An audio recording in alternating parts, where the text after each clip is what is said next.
Muy buenos días. Soy el coronel Cristiano Rolim Good Pereira. morning. I'm Colonel Cristiano Pereira from Brazil. I'm a member of the IADB, and I am an advisor in CyberDefense. It's nice to say hello to you from Washington in the USA, and welcome to this seminar of CyberDefense in 2024. Thank you for your trust.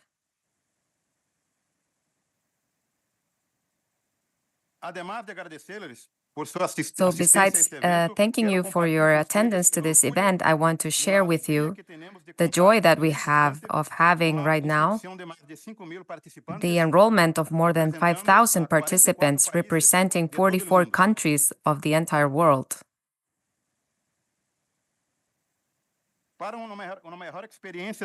For a better experience during your participation during this event, there are some aspects that I want to share.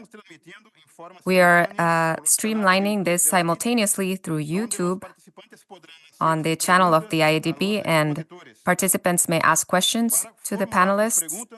And in order to make your questions, you have to use the form that was sent in the confirmation email when you enrolled. And also, we will have simultaneous interpreting in English, Spanish, and Portuguese. Please use the chat in a nice way without putting any opinions, and just please, the questions, may they be related to the presentations. And this recording will be available on our YouTube channels. Also, certificates of participation, diplomas, will be issued for all of you. And also, at the end, there will be a survey of satisfaction, and please respond it, because this will improve our process. So it's very relevant to have your support.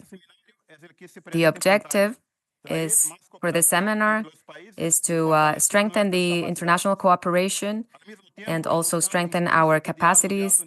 And also, we want to have a dialogue of high level in order to achieve this objective. As far as the agenda for today is the one shown on the screen. First, we will have our opening, and then we have two presentations. We have a break at 10:15, Washington, D.C. time. And then we will have another 3 presentations, and we will conclude with the closing words close to noon. So now, Brigadeiro do Ar, Flávio Luiz de Oliveira Pinto, from the Air Force of Brazil. He is the General Director of the Secretary of the IADB, and he will make the official opening of the event. Good morning, ladies and gentlemen. Welcome to this seminar, Hemisferic Seminar of Cyber Defense of the IADB.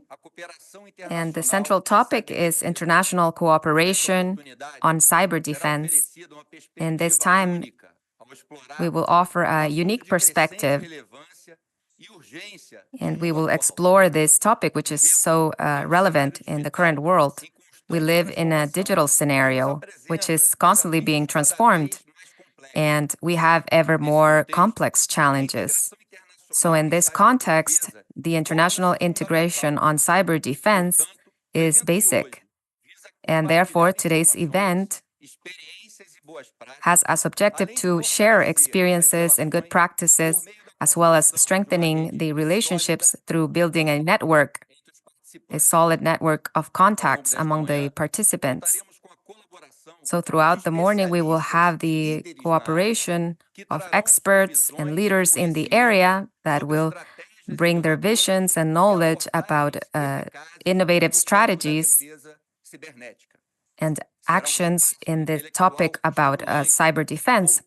This will be a very stimulant exchange of ideas and development of joint solutions to face the challenges of cybersecurity that are affecting all of our nations.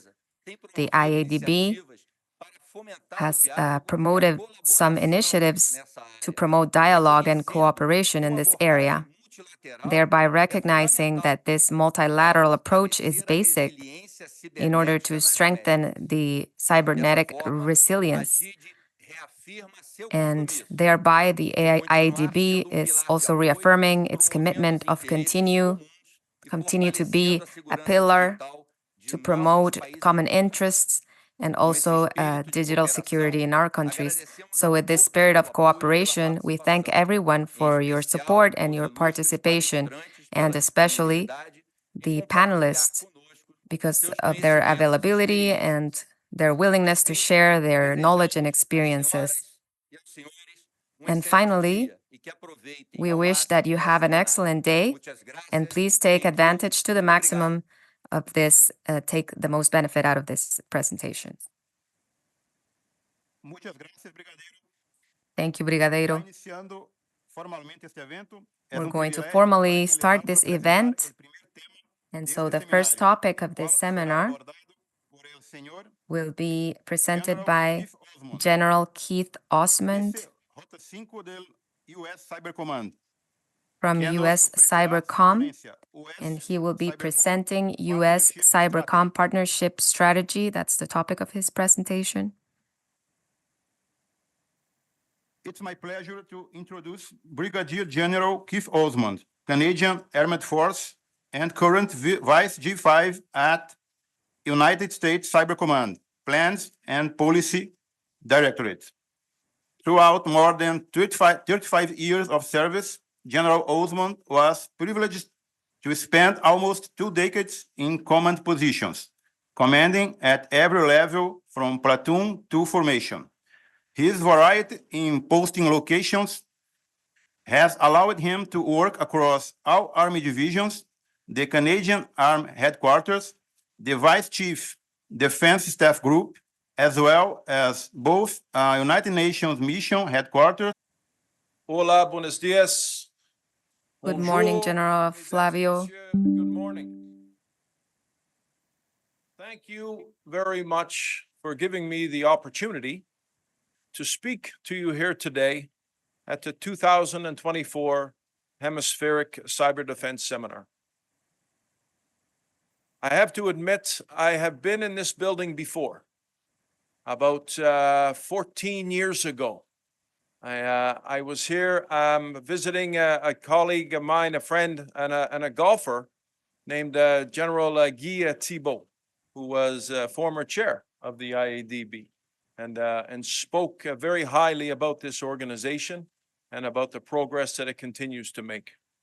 He will be happy to hear that I came back here again and said hello and hope to contribute to this conference. One small detail you may notice on my uniform that some may not recognize is it looks like I'm wearing a flower, which is exactly what I'm wearing. It's called a poppy, and a poppy is a symbol we wear 2 weeks before our Remembrance Day to help us remember, okay, and to help everyone remember about the armistice on November 11th and the fact that we never want to go to war again. All right. This particular one was handmade by our First Nations, some of our First Nations peoples in Canada, and presented to me as a gift, and I wear it very proudly, both in remembrance and as a symbol of our First Nations. So why is there a Canadian officer standing here in front of you today to talk about United States Cyber Command? A good question.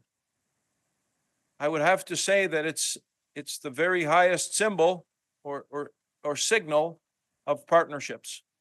When General Hawk, our commander, when he says, "Okay, Keith, it's okay for you to go and talk to us," which he does a lot, I'm happy to do so.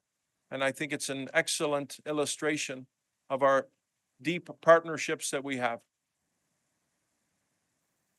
This event itself serves as an important step in the Inter-American Defense Board's recognition of cyber defense as a key pillar in maintaining regional stability and security in an increasingly interconnected world. In 2020, the Inter-American Defense Board released its Cyber Defense Handbook, a comprehensive guide for understanding and thinking about cyber defense as both a military domain as well as a larger part of a national and international security picture.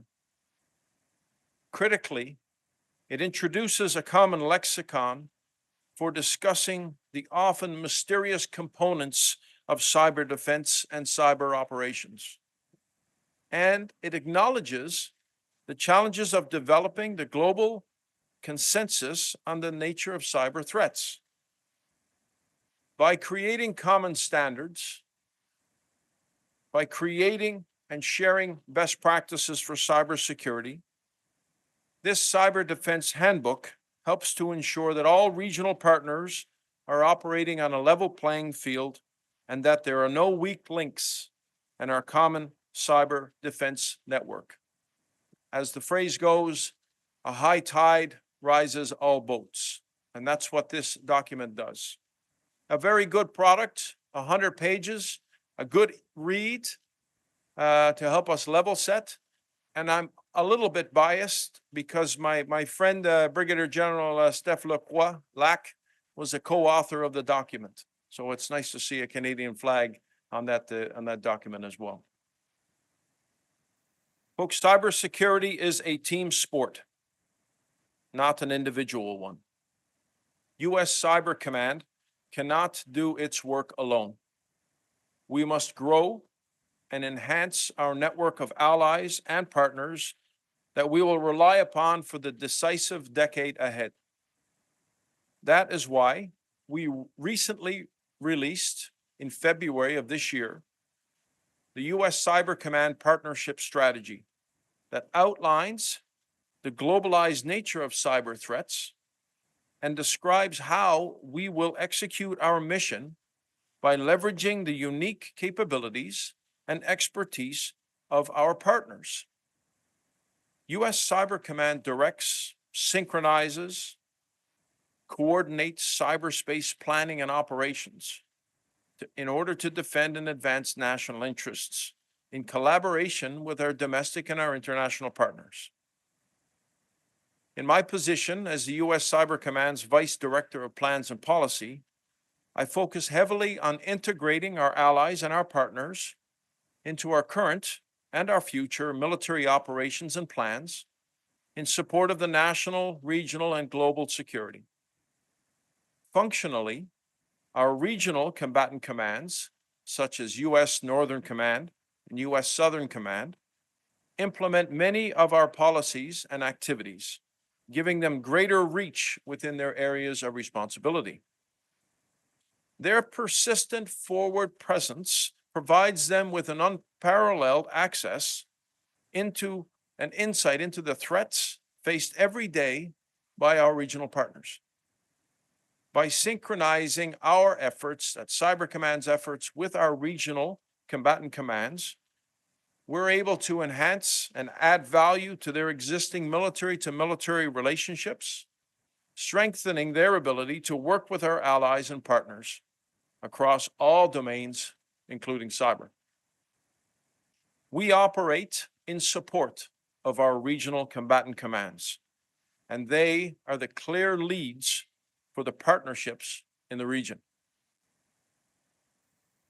However, Cyber Command recognizes that cyber threats are not a uniquely military problem, and they don't require uniquely military solutions. The advantages of an interconnected world also create vulnerabilities across both civilian and military environments.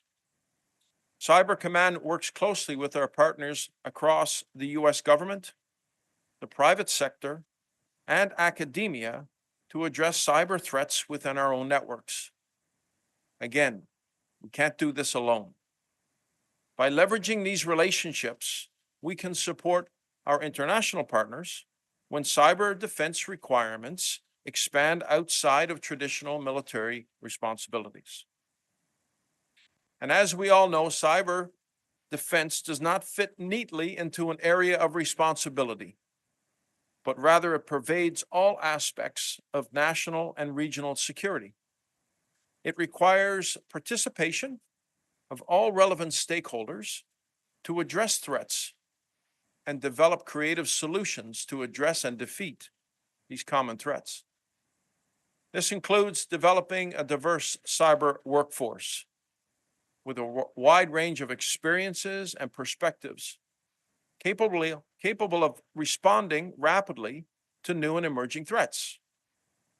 One of our best practices include integrating gender perspectives and the meaningful participation of women throughout our bipartisan legislation on women, peace, and security passed in 2017.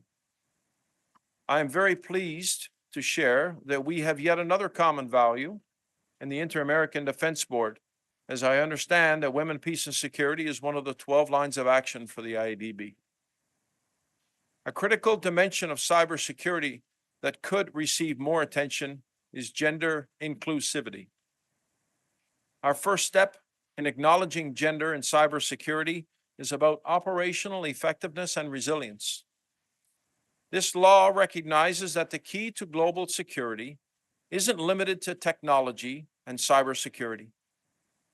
For our readiness in combating emerging threats, we must embrace first a diversity of thought. Studies show diverse teams are more innovative and better at problem solving, making it imperative for both men and women to contribute meaningfully in cyberspace solutions. This is most relevant to cybersecurity, especially in the military realm, because developing and maintaining a cyber workforce means developing the whole workforce, not just 50% of it. We need all of our people and all of our talent on this team.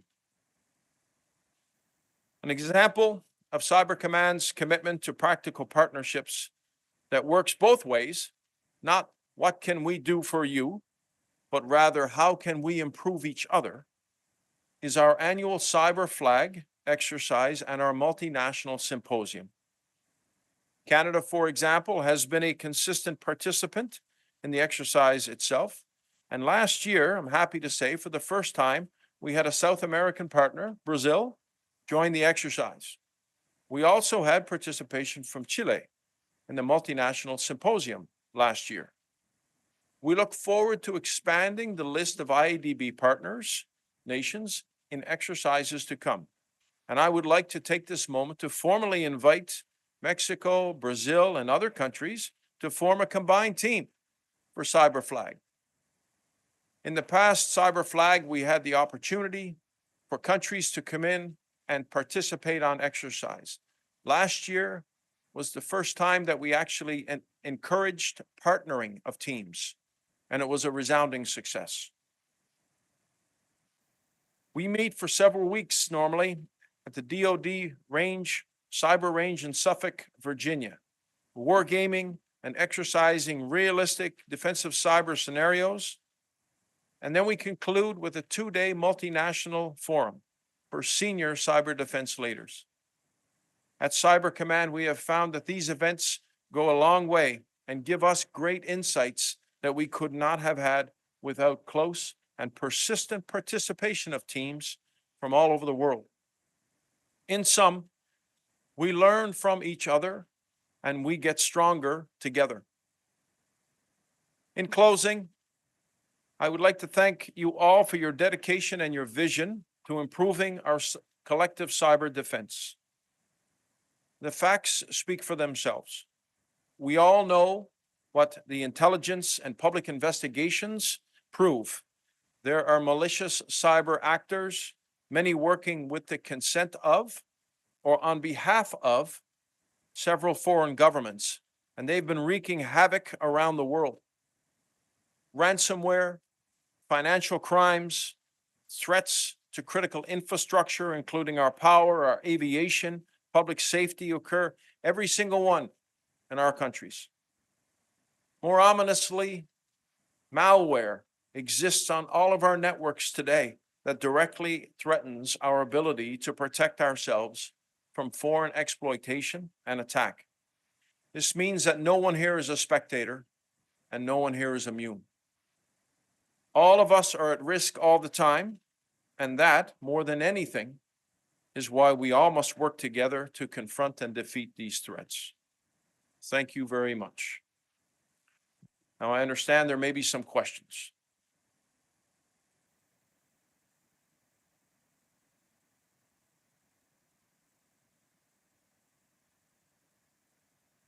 Thank you very much, General Osmond, for your clear presentation and for sharing such relevant insights on this topic.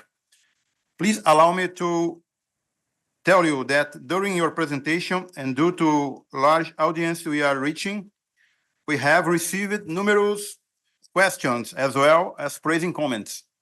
Sadly, we cannot go over all of them, so we have to select some of them. The remaining questions, we would pass them on and do our best to try to get back on each individual with the answers. So as the first question, that simple one, how can we be better partners? How can we be better partners? I presume that by we, we're meaning both Cyber Command and countries within the Inter-American Defense Board. So the Exactly. greater we, yeah. Okay. Right. So I guess I'll start with a quote that I picked up years ago working in the defense attaché circuit, which was a crisis is not the time to start making friends. And how can we be better partners? Well, we can start with relationship building early across any domain. The first time that you meet somebody in a fight is not the right time. You want to be able to make a call and have somebody that knows you. That's the great way to start. At Cyber Command, everything we do is an extension of our partnerships. As I mentioned, whether that's with our combatant commands, whether that's with private industry, international partners, academia, or interagency. Partnership, as I mentioned, General Hawk, it was the first document that he signed, and it's a drum that he beats very regularly on the importance of partnerships. Okay. How can we be better partners? Well, first of all, a partnership is voluntary. You know, it's centered on a foundation of trust and respect. And you can't force trust. Trust has to be earned.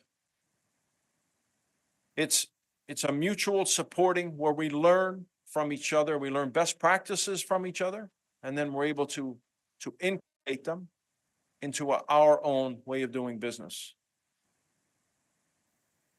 I'll share another quote that's sort of been working on a little bit. It's that the deep and lasting partnerships don't begin with an offer to help. They begin with an ask for help.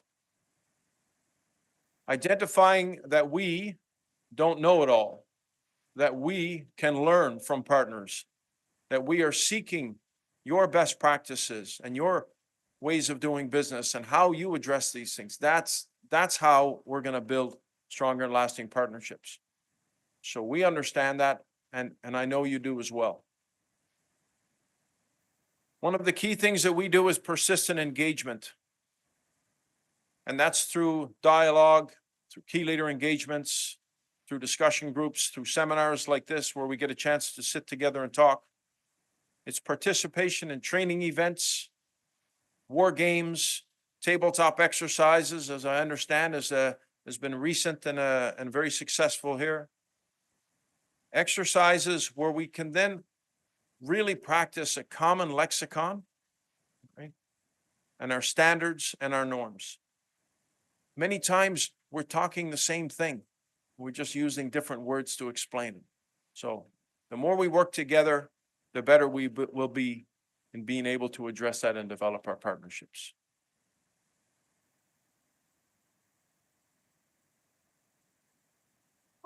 Thank you, sir.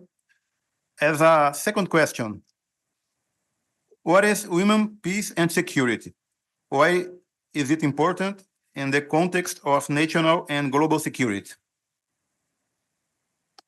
Yeah, I'm really glad there's some questions on women, peace, and security. And I really appreciate that women, peace, and security is one of the lines of effort here at the IADB. As a proud Canadian and having worked in the United Nations, women, peace and security is something that Canada is also a strong advocate of in many ways, which is why when I came to Cyber Command and the opportunity was presented, I asked to be a leading voice in our Women, Peace and Security program. All right. Women, peace and security is a global mandate for governments. It stems from the United Nations Security Council Resolution of 1325, okay, adopted in 2000 and just recently hit its 24-year anniversary.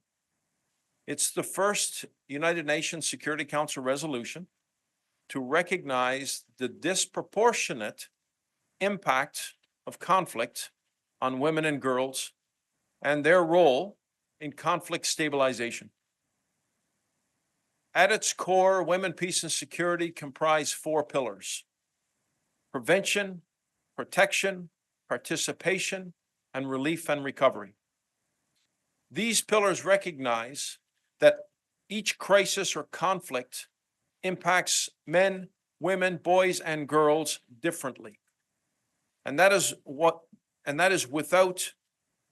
without, I should say, the direct involvement of both men and women, our strategies to address them are less effective and less sustainable. Implementing women, peace, and security is in our own self-interest. This is not something else that's coming to us. It's something that must be integrated in our own way we do business. It shouldn't be something that we talk about. It should be something that we do. Research shows that countries with significant gender inequalities are likely to experience conflict and violence more frequently.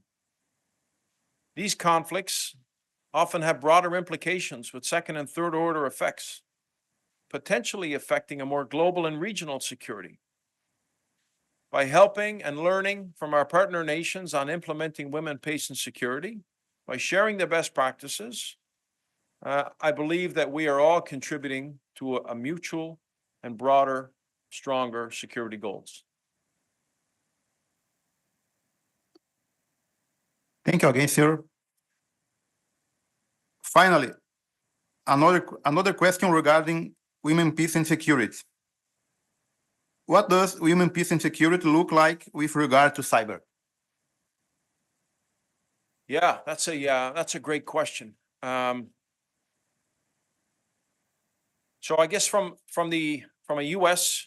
perspective and the national defense strategy, it states we must change our institutional culture and reform how we operate to recruit and retain the most talented Americans, insert your country there, with the skills and abilities to creatively solve national security challenges in a complex world. Pretty straightforward. So although women's representation in the global cybersecurity workforce has increased, it was around 11% in 2013. It's now closer to 25, 26%, this year. That's still exceptionally low. In the US, for example, only 25% of the full-time federal cyber workforce are women, compared to more than 46% of women in federal roles. There is a delta, there is a gap. None of us can afford to ignore the incredible potential of 50% of our population. We all, I believe it's fair to say, there's no country in here that has sufficient numbers of our cyber workforce. They're all recruited easily and they're retained forever, right? So I think we all share this, and how we can address this is through discussion and appreciation of a women, peace, and security approach. I have an interesting example to share. I was recently in Zambia. I was at a conference in Zambia that was hosted by US AFRICOM. And the conference was much like this. There was 35 different African countries there. And the intent of the conference was to talk about developing sort of a fairly basic cybersecurity strategy. Now, like Africa, like in all continents, the level of cybersecurity knowledge varies. So we were starting off at a fairly basic level to build. And off we went in our working groups, as we do. And in one of the working groups, we had the Cyber Command's Women, Peace, and Security advisor. And she was sitting in the back quietly. She's listening to the discussion that was going on. And as the discussion was revolving around the development of cyber policies and cyber procedures and how best to incorporate that and things that should be included. So at the end of the discussion, or getting towards the end of the discussion, she just sort of raised her hand and she said, "Yeah, I'm not sure if we are, are we talking about this and seeing this through the lens of women, peace, and security, and looking at it from a complete gender perspective." So she dropped that. There was quiet in the room. And then there was a US person that said, "Okay, thanks for that, but really, we really need to understand, a little bit more about African culture, and that maybe this is not the right time that we should start talking about women, peace, and security." Immediately, a senior officer from Sierra Leone stepped up and said, "Hey, I agree. I think we've missed something here. We haven't been considering that. We haven't been considering it in our recruiting and our retention. We haven't been considering the barriers that are currently in place to encourage and provide initiatives for women to become part of the cybersecurity workforce. And we haven't considered some of our actions and what the impacts are across all genders." And as soon as he finished speaking, there were 2 or 3 other African officers that stood up and spoke very similar. Some of them talking about how they had done that inside of their countries and how they had saw a noticeable increase in their workforce, not only in the numbers, but also in the diversity of thought that occurs when you start bringing in folks with different backgrounds, different genders, and see things a little bit differently. The solutions you create may take a little longer to get there, but when you get there, it's often a better solution and a more sustainable one.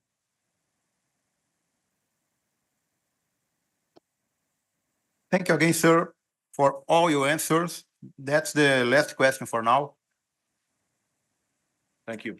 It's been a pleasure. General Osmond, in the name of the Inter-American Defense Board, I want to thank you for your time, for sharing your knowledge, which includes your strategy, your approach, and your initiatives from the US CyberCon.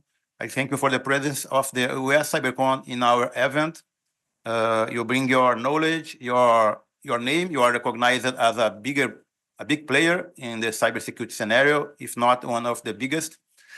And also, I'm glad to know it's not your first visit, but as your second visit here.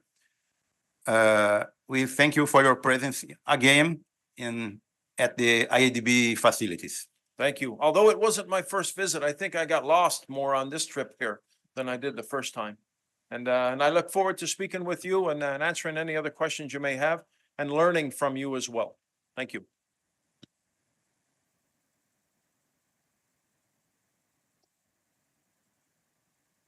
Seguimos agora com o segundo tema, el qual será We abordado continue now with a different topic, which will be addressed by Lieutenant Colonel Leonardo Cepeda of the Joint Command of the Armed Forces of Ecuador, who will talk about the collaboration in the environment of cyber defense in Ecuador.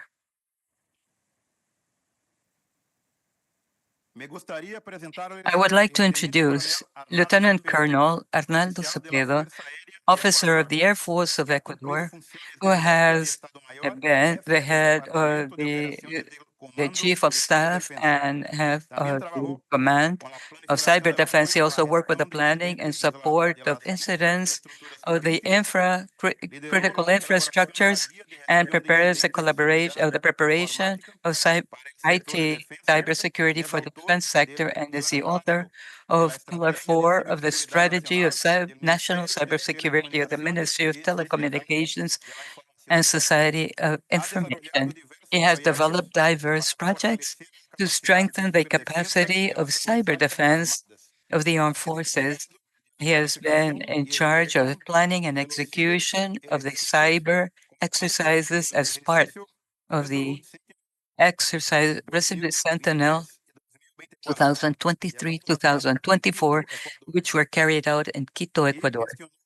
And the incorporation of Ecuador into the American Cyber Defense Forum in a permanent manner, and the policies of cybersecurity. I present Lieutenant Colonel Arnaldo Cepeda.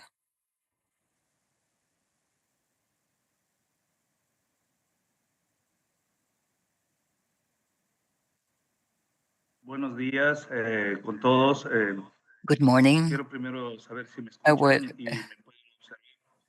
if you can see me and hear me. Yes, we can hear you perfectly. We can see Buenos you. días con todos. Gracias Good por morning. la Thank you so much bienvenida y por la for invitación welcome para and the estar invitation to en esta participate conferencia. during this Para mí conference. es For un me, placer, it is a un gusto estar pleasure con and ustedes y poder I'm so compartir un pleased to poco de be la here and share a bit about información en el the ámbito de la information ciberdefensa en in Ecuador. the cyber Good defense morning, everyone. environment For those in Ecuador. foreign speakers, I would like to say thank you for the invitation. And also, I would like to send a warm regard from our commander and also from Ecuador. Bueno, la participación en The esta participation during this conference has a title of Collaboration in the Environment of Cyber Defense in Ecuador. This is a small message, even though the attacks in the cyberspace do not imply the use of physical firearms or arms, and the destructive physical impacts and of other type affect other domains and could be more lethal than for society in the states.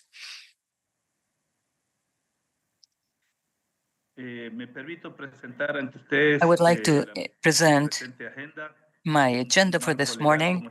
The legal framework, the way it's constituted in cyber defense in Ecuador, how it was started and how it carries evolution of cyber defense, a bit about what we do in the command of cyber defense, the management of incidents, and international collaboration in the environment of cyber defense and defense to cyber defense.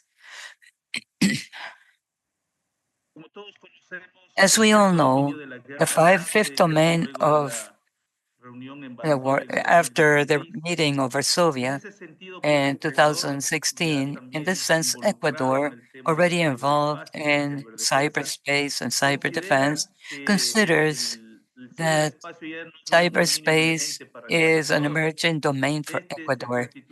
This has been constituted in the fifth domain, where we execute military operations as established as a specific area of defense. To consider cyberspace as an operational will improve the cyberspace of Ecuador and cyber against cyber attacks through the attacks of cyber operations, but it's indispensable to develop policies with other public and private organizations. As we can see, as of the appointment or the consideration of the cyberspace as fifth domain, Ecuador assumes its responsibility and creates certain organizations of the Cyber Defense Command of Ecuador to have a response capacity in view of the multiple cyber attacks from several external persons.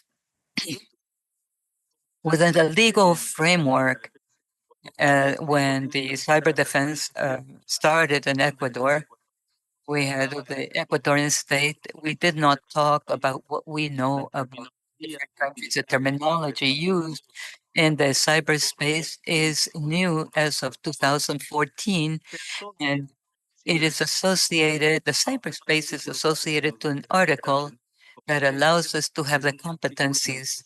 This is an article that talks about the radio electrical space, communications, and telecommunications. However, in 2021, there is a plan that generates the Equatorian state, and it already talks about the strengthening of cyber defense in view of cyber threats and protection of the critical digital infrastructure of the state. The Air Force will execute defense of the sovereignty and territorial integrity in the cyberspace. And we already started at that time to talk about cyberspace and defense of this new domain. It established in these documents certain criteria against threats and crime and cyber war, for which, in the sectorial plan of defense created since 2017-2021, established the vision of the Cybersecurity Command. Concomitant to this, the Equatorian state, through the Ministry of Telecommunications, assigns the responsibility of cybersecurity of the state to that ministry. However, within the national cybersecurity policy, it establishes two pillars. The first pillar is the protection of critical infrastructure and essential services, and the second is the sovereignty and defense of the territory in all of its environment. These two pillars, 3 and 4, are for the defense. In other words, the armed forces of Ecuador, through the Defense Command, then they prepare a national cybersecurity strategy where Pillar 4 it grants the responsibility of the protection of cyberspace to the command of the cyberspace of the armed forces. After the Ministry of National Defense, in compliance to this regulation that is about to be created, prepares the strategy of cyber defense in year 2021 with strategic conception to maintain domain and operational control in the cyberspace domain. It is in that manner how cyber defense is considered as a complement of cybersecurity of the state, whose purpose is to contribute to the security and defense of Ecuador, guaranteeing the rights of the citizens in this domain. We have to take into consideration that this is the only domain which we can guarantee the right of the citizens. Not so in other domains, although it's true, we protect the rights of the citizens. In this, we try to guarantee due to the information that is managed in cyberspace.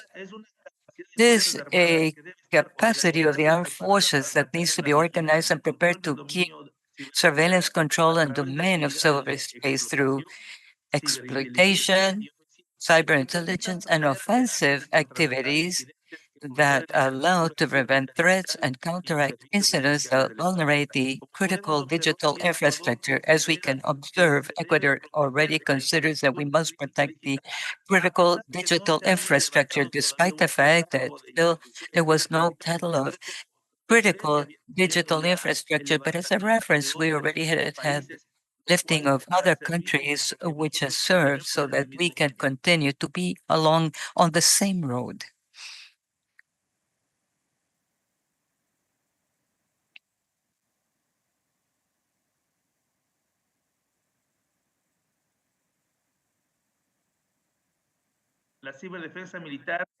Military cyber defense is a capacity of the armed forces organized and prepared to combat cyberspace. In this sense, we have plans, military plans in the operational, strategic, and tactical areas to support the other powers, both political, economic, and diplomat, when the moment so requires, as we are seeing right now in Ecuador, that an armed conflict should not become internationalized.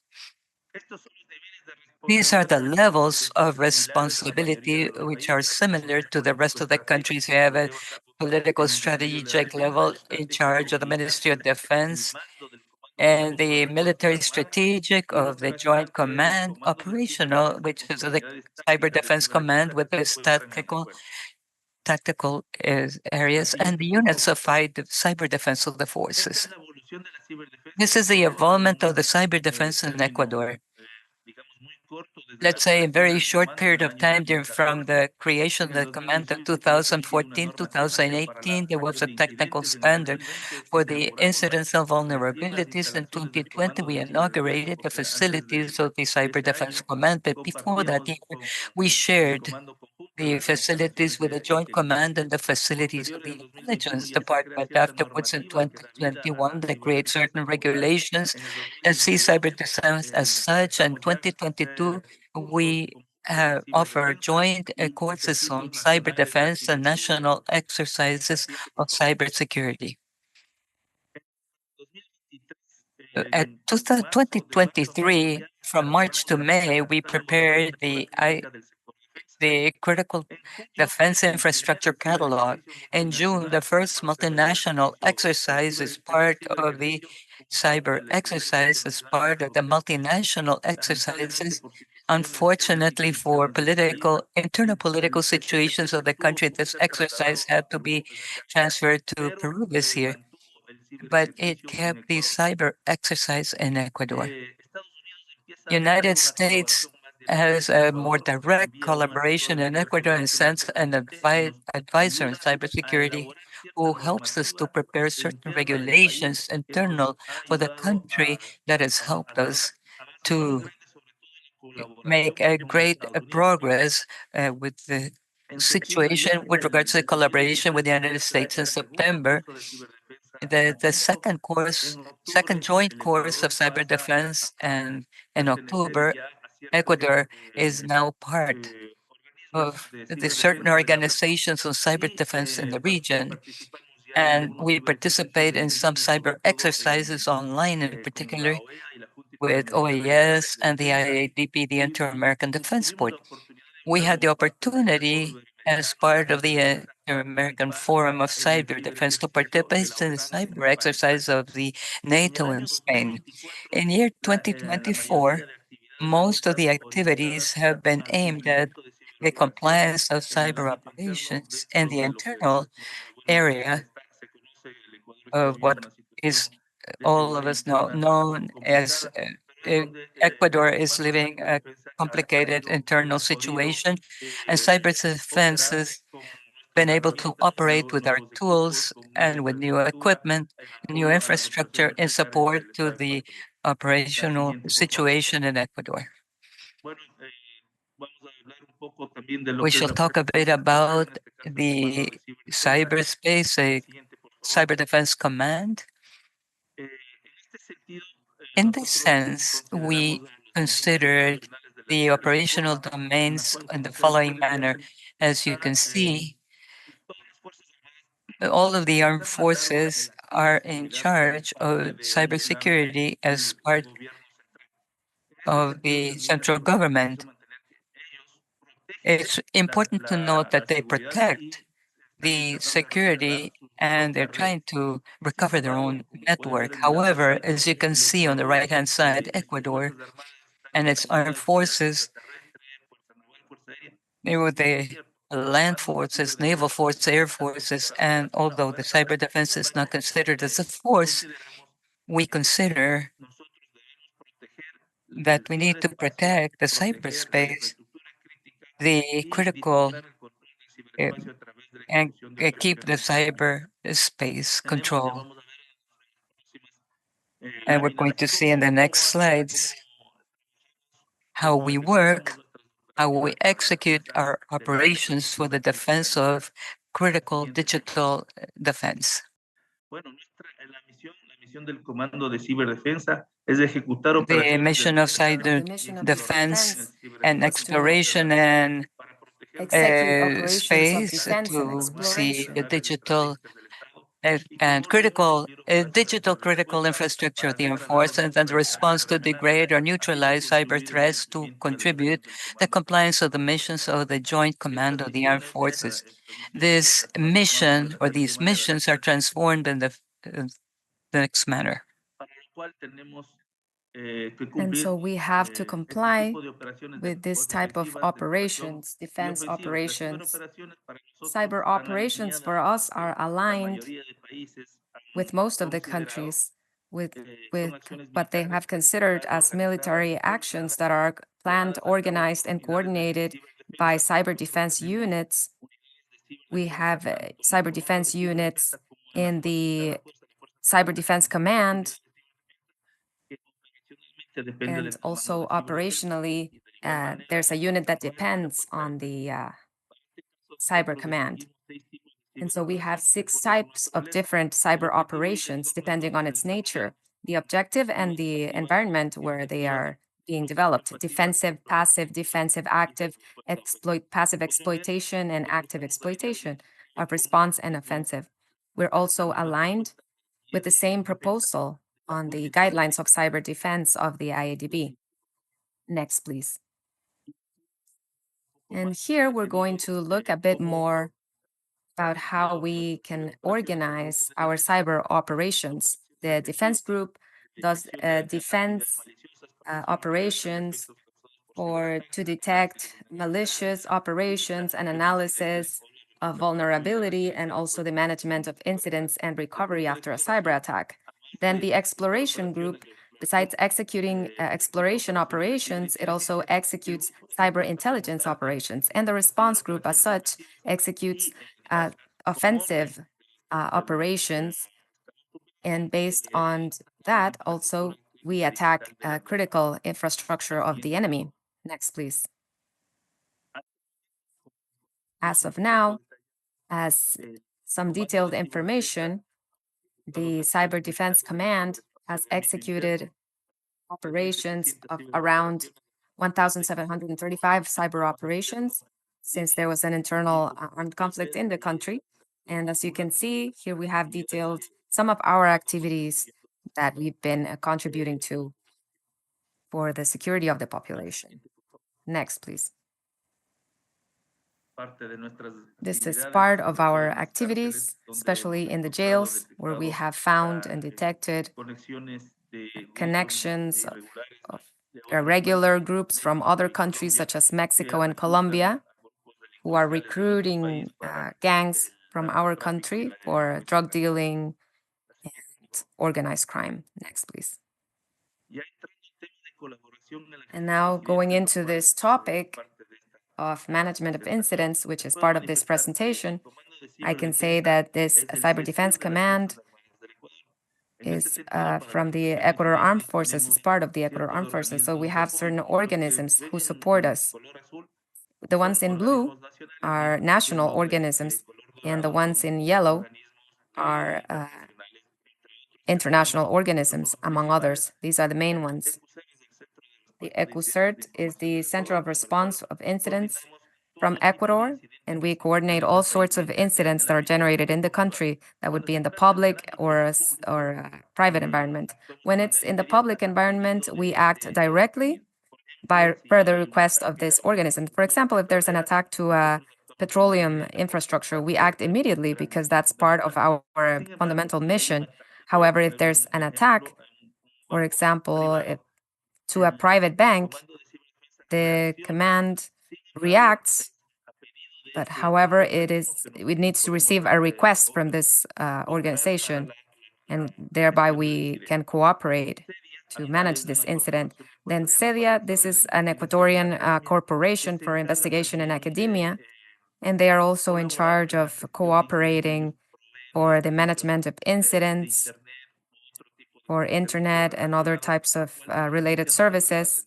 And this allows us to have a relationship, a direct relationship with this organism, to share information, such as measures for cybersecurity that can allow us to manage incidents of other organisms. Then also the cyber crime unit of the National Police. This unit was created a short time ago, so they are also in charge of cyber crimes. And since Ecuador is part of the Budapest Convention, how we work with them, When we detect a cyber attack or an incident that might affect any structure, when we detect this and we have information of the cyber attackers, then we send this to the cybercrime unit so that with the support of the police, they can execute their operations to detain, if that was the case, or any other sorts of investigations in the civil environment.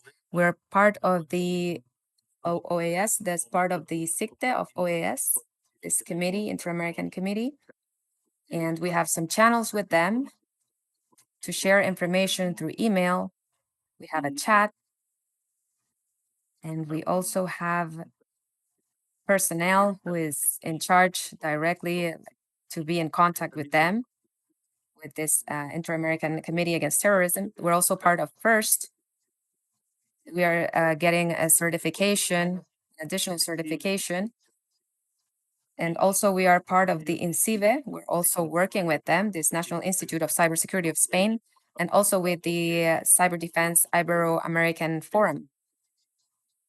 And we participated with them in certain exercises in their extraordinary meetings.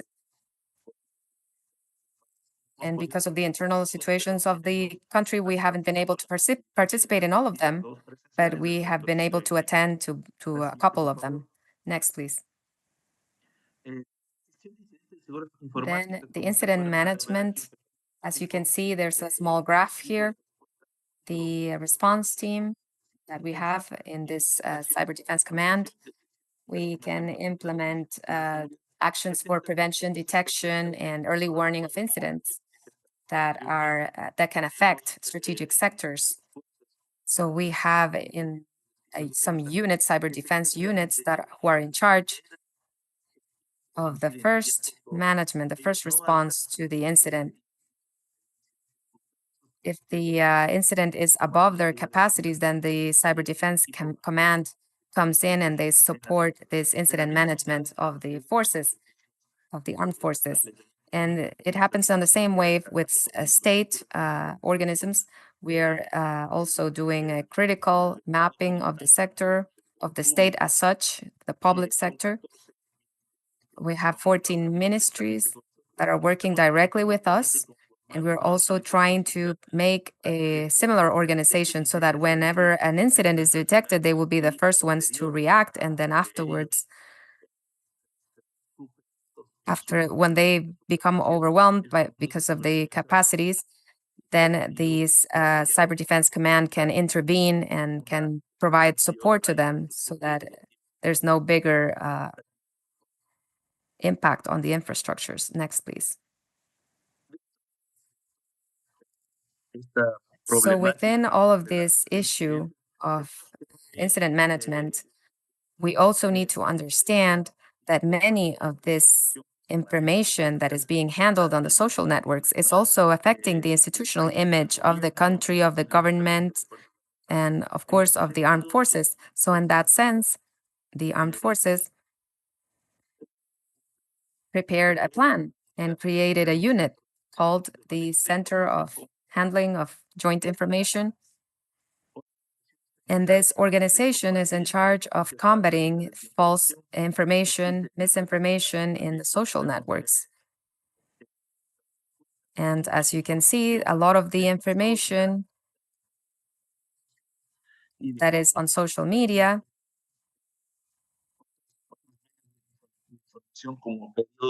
and right now we are no longer using journals or TV, so it's only social media. So we validate this information. We consider that it should be handled strategically so that it doesn't affect the image of the armed forces or the image of the state.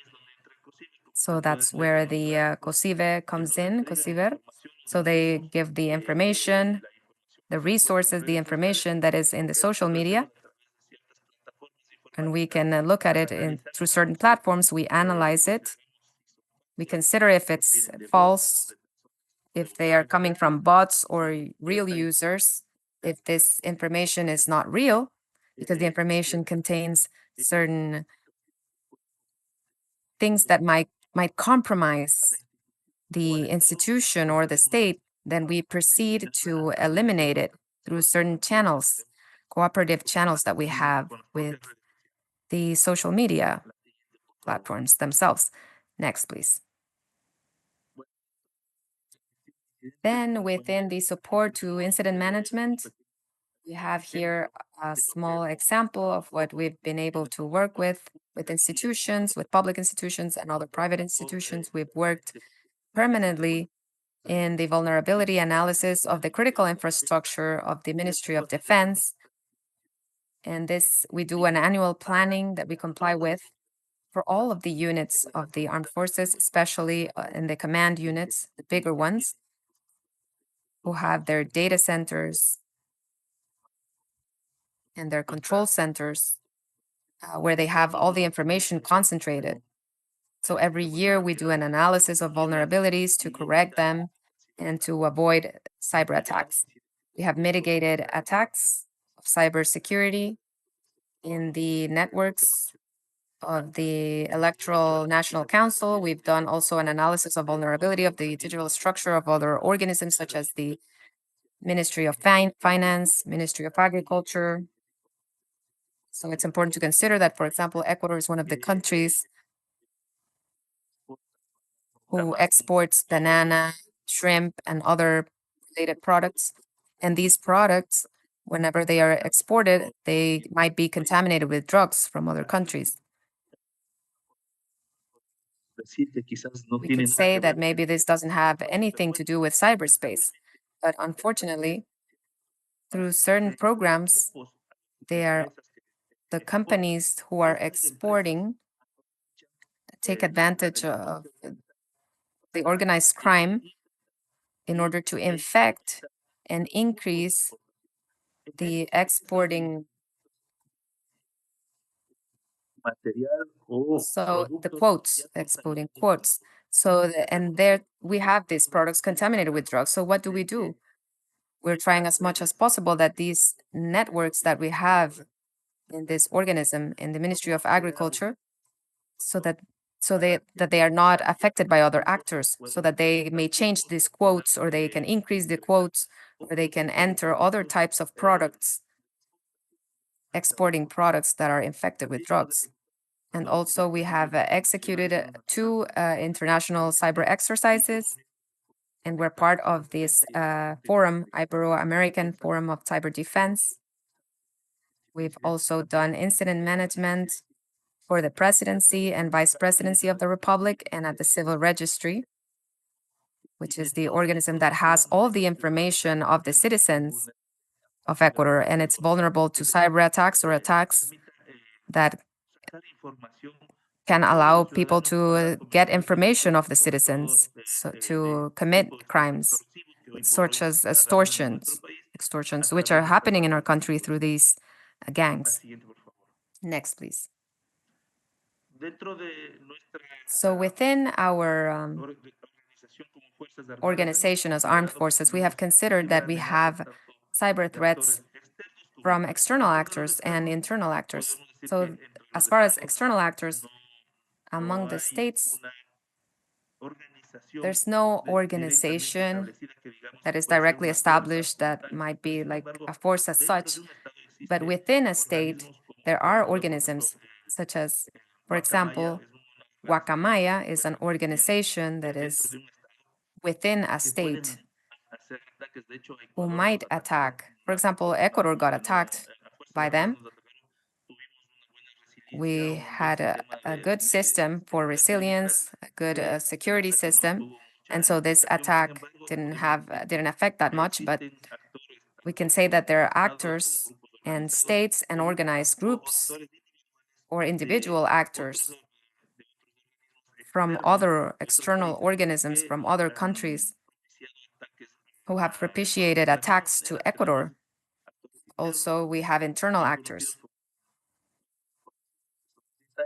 which are insiders and internal organisms within the organizations and also within the country, and they have executed cyber attacks of certain infrastructures. What is the objective that they have? To obtain strategic information to affect the systems, for example, the hydrocarbon system. We've had certain incidents in this system. We also had an incident in the national electrical system, health system, communication system, and logically in the military systems, the weapons and control systems. Next, please. So within the main cyber threats, we have considered these activists, hacktivists, cyber terrorism, cyber espionage, and we have an internal cyber conflict and logically insiders. Next, please. So what is a persistent threat? In our case, what we're living in our country right now is we have armed forces, irregular armed forces, who are permanently using cyberspace and communications to execute acts against the law, specifically extortions, and also to warn out the image of the government and also as well as the armed forces image. Next, please. Now talking about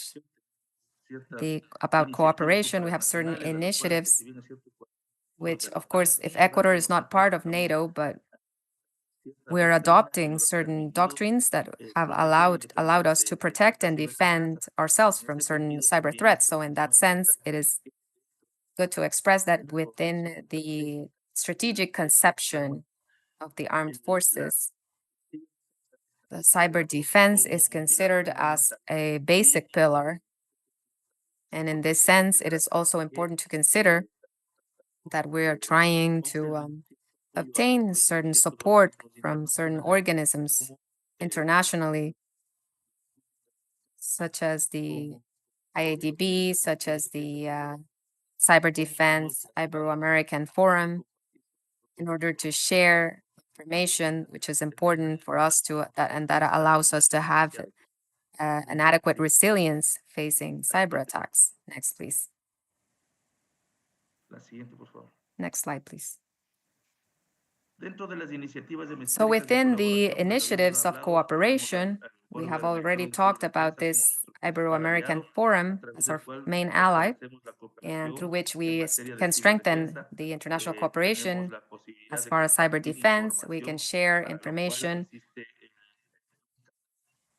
So there's a direct channel through email and also through a chat, and there's a WhatsApp group, and we exchange information permanently with them about incidents that are being produced in other countries. And this allows us to be alert in our countries. For example, when Chile and Peru was attacked by Guacamaya group, this forum issued information through these means, and this was useful for the rest of the countries so that we can be alert. And also we work with the CSIRT, America's Network. Through this mechanism and this organization, we can strengthen our response capacity. And also we can help the other member countries to take action in order to face the cyber attacks, and so that the impact is not so big as it happens initially when the main country or the first country is attacked. So we try to generate a better security. We improve the security in our infrastructure through certain techniques that has allowed us to remain aware and to cooperate with the rest of the countries of the region. Next, please. So within this hemispheric cooperation framework of the IADB, we have this cyber defense guide, which has been the framework to act and to get strengthened as cyber defense in the country. So we have adopted this guide, and we have prepared other documents that allow us to adapt the regional guidelines to the Ecuadorian guidelines. So we have several documents which have allowed us to speak in the same language. And I consider that this guide of cyber defense as a region has allowed us to speak the same language. And that's very important as far as cyber defense goes, because when we go to several meetings, in some forums, it is important that we can speak the same language. So we have adopted like 5% of this guide of cyber defense, and we are going to make a guideline plan, which may be shared with the rest of the countries. And for now, this is being prepared, and we have prepared other manuals for the armed forces and also for the cyber defense unit. And we're also going to release another manual so that we can have an adequate operations also in coordination with the Navy and Air Force. With the United States, we've had cooperation when executing these cyber exercises since 2021. So the United States integrated us within the system of training of the National Guard of Kentucky, and also within US outcome. So we had the opportunity to execute this very successfully, and this has allowed us to train our personnel with new tactics and procedures as far as cyber defense and cybersecurity goes. Next, please. In Ecuador, we have the cybersecurity policy as such, the pillar 3 and 4. And this gives us certain responsibilities to protect critical infrastructure nationally in the defense sector and also in defense of the state. The National Strategy of Cybersecurity,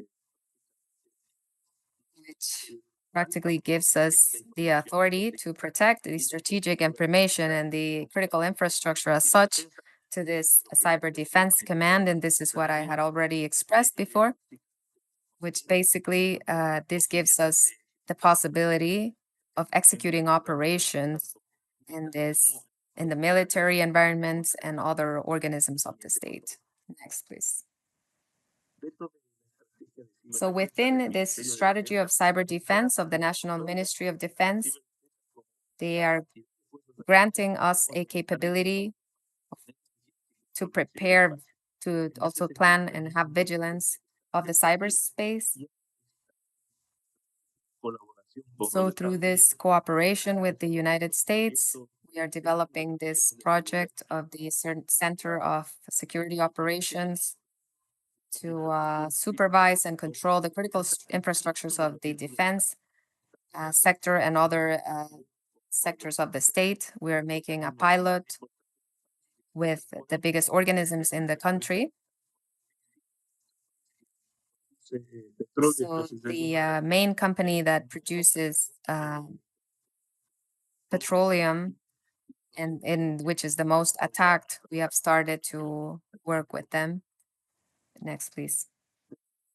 So within the mechanisms of cooperation as CSIRT, we have CERT, Arcotel. Also, we have CSIRT Celia, which is academic, and also the Information Crime Unit. Also, internationally, we have the CSIRT Americas. We are also in the process of certification and FIRST and other international organizations, such as INCIBE. Next, please. So this is the guides that we have prepared. These are the guides, as you can see on your screen. On the left, we have the Cyber Defense Guide, which definitely is like a Bible for us.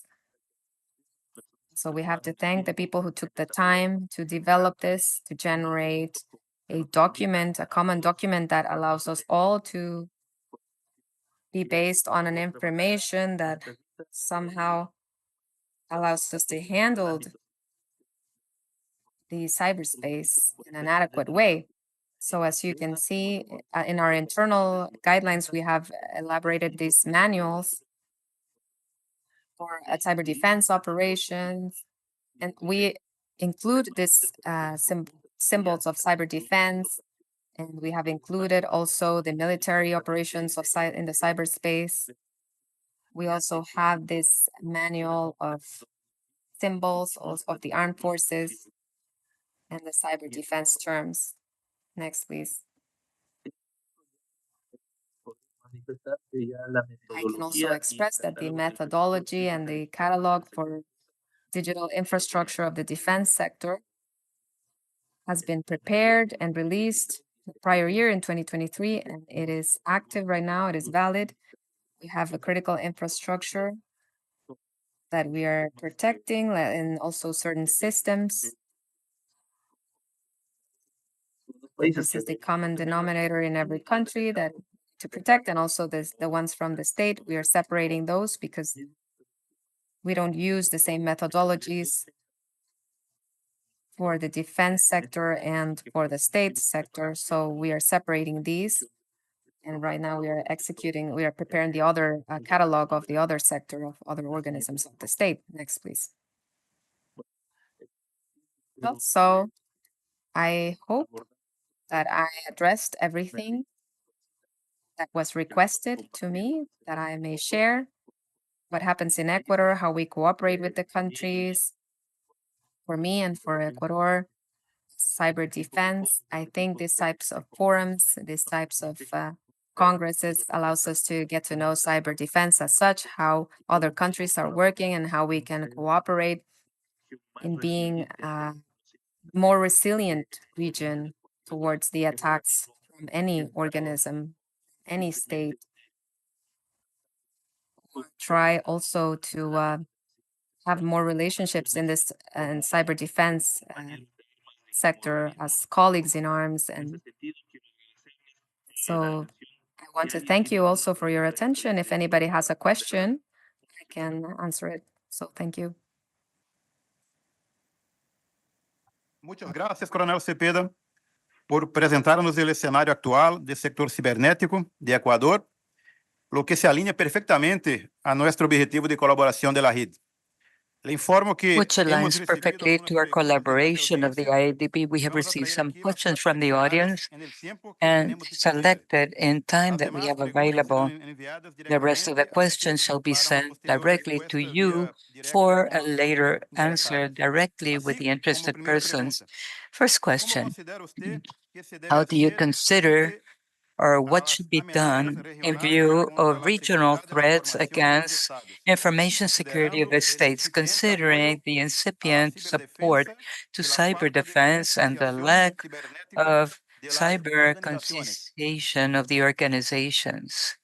Muy interesante la pregunta, muchas Very gracias. interesting question. Thank you Bueno, very much. consideramos que We para hacer consider frente a that las to ciberamenazas face the necesitamos cyber mayor threats, we need Es greater el único ámbito collaboration. operacional It is the donde la only colaboración operational area where público-privada, public, nacional e private, internacional national, and es muy importante. international collaboration Aquí is very aprendía important. un Here, adagio que dice que cuando we veas al have hermano a saying that vecino says when you fracasar, see pon las tuyas a remojar.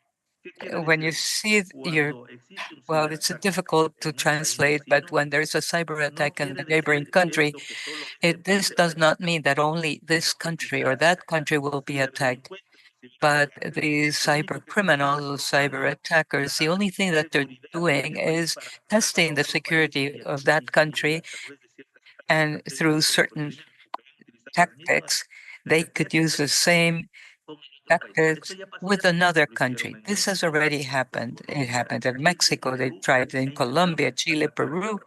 They Entonces, tried to attack ¿cómo podemos Ecuador. nosotros mejorar How una can mejor we colaboración? improve this with Más better foros, collaboration, más more capacitación, forums, más greater compartición de training, información. but greater Creo que lo que nos exchange falta a of nosotros information? como What países happens to us as countries en desarrollo in es que developing countries los presupuestos, is that sobre the todo hablamos de budgets, Sudamérica, los presupuestos son un poco reducidos para este are tipo somewhat reduced for these types of de operaciones, por así manifestarlo, operations, to un say something, incipiente or for an desarrollo incipient development de la ciberdefensa en los Estados of Unidos. cyber Entonces, defense in the States. nuestro punto de vista es que a Our través de la colaboración point of entre los view that países, through a collaboration través between de countries, el through apoyo de the países más grandes, support como por ejemplo of ya estamos larger nosotros countries, recibiendo For example, we're already receiving the support on the part of the United States in the area of cyber defense. I think we will be able to strengthen ourselves in a better manner, collaborate, and avoid that external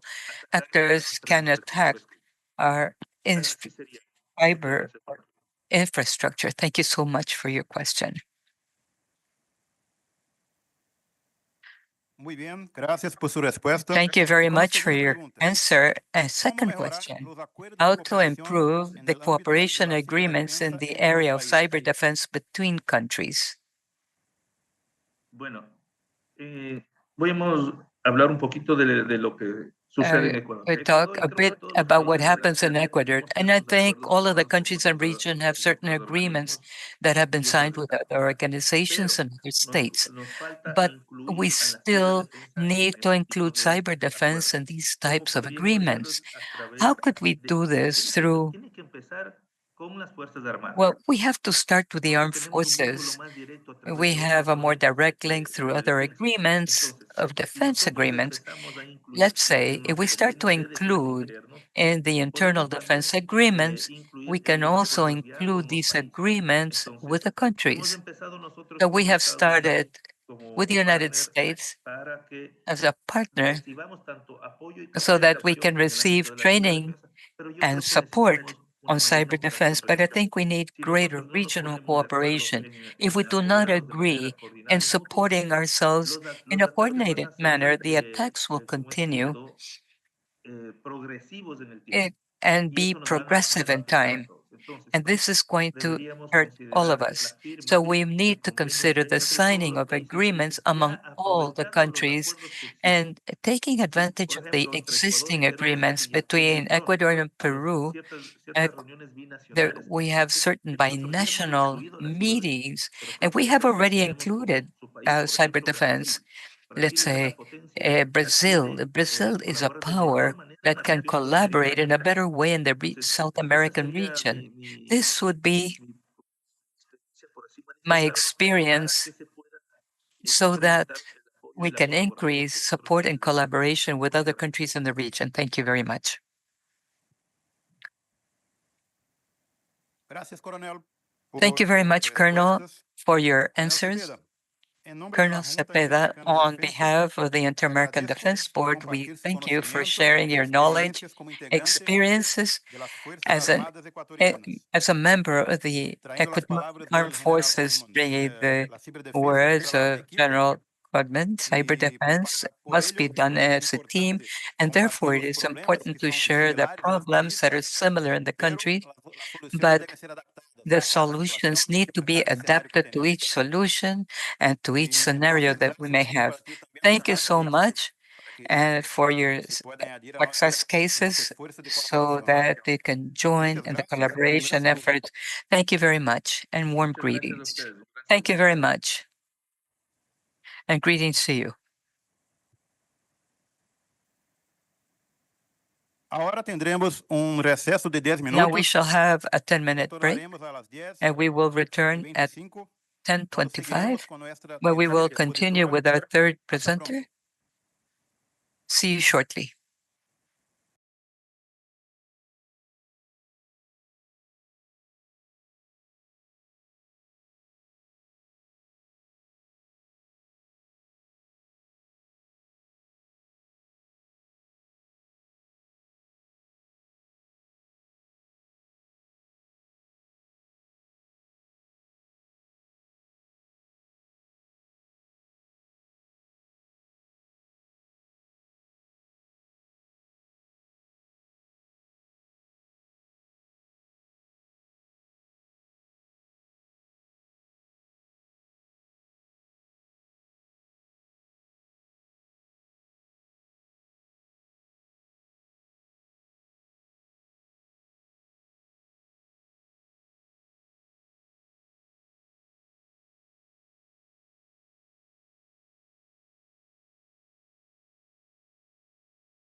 Senhoras, por favor, a gente vai retomar o evento. Pediria agora um pouco de silêncio na sala.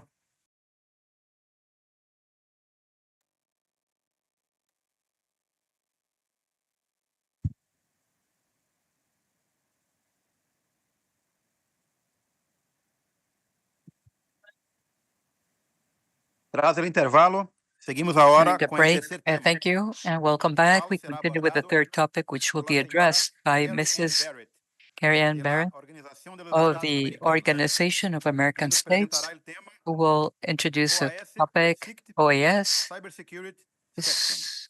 Cybersecurity Es con section. placer que les It is a presento a pleasure senhora Carrie to Ann Barrett, present Carrie en Ann calidad Barrett de gerente del as programa de the manager ciberseguridad of cybersecurity dentro del program Comité within Interamericano the contra Inter-American el Committee Terrorismo de la against Organización de los Terrorism Estados of the Americanos. Organization of American Coordina States, los esfuerzos de coordinates the fortalecimiento de efforts of capacidades strengthening en ciberseguridad capabilities in para los Estados cybersecurity miembros for the member a states través del diseño, through the planificación design y ejecución and de iniciativas de execution of ciberseguridad, initiatives of incluyendo cybersecurity, including desarrollo e development, implementación de estratégias y implementation of políticas strategies nacionales and de national ciberseguridad, policies of provisión de cybersecurity, capacitación the técnica a los provision of technical responsables training to the de la responsible formulación de parties políticas of y the funcionarios formulation of técnicos policies de and los Estados technical miembros de la OEA, officials of member states of OAS, establecimiento y fortalecimiento establishment de and equipos strengthening nacionales de of respuesta national a teams, incidentes de national ciberseguridad, response teams to facilitación incidents de of herramientas de cybersecurity, concienciación facilitation of sobre tools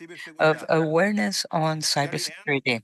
es abogada de Ariane profesión y is a cuenta con lawyer una amplia and comes experiencia with en el broad sector público. experience in the public sector. La experiencia de la Her señora Barrett experience of Mrs. abarca Barrett el desarrollo de includes políticas the de development ciberseguridad, of la cybersecurity gobernanza de policies, Internet, governance of la mitigación Internet, de riesgos and en risk ciberseguridad. mitigation on cybersecurity. Señora Barrett tiene varias designaciones como Mrs. integrante de Barrett consejos, comités y grupos has de several trabajo con nomination enfoque de ciberseguridad, appointments así with como a el focus on equipo de approach on implementación de cybersecurity ICANN as para el well as the informe implementation that they SSR2. can for the Dejo con SSR2 ustedes ahora report. I leave the floor with you Carrie Ann with Barrett. Mrs. Carrie Ann Barrett.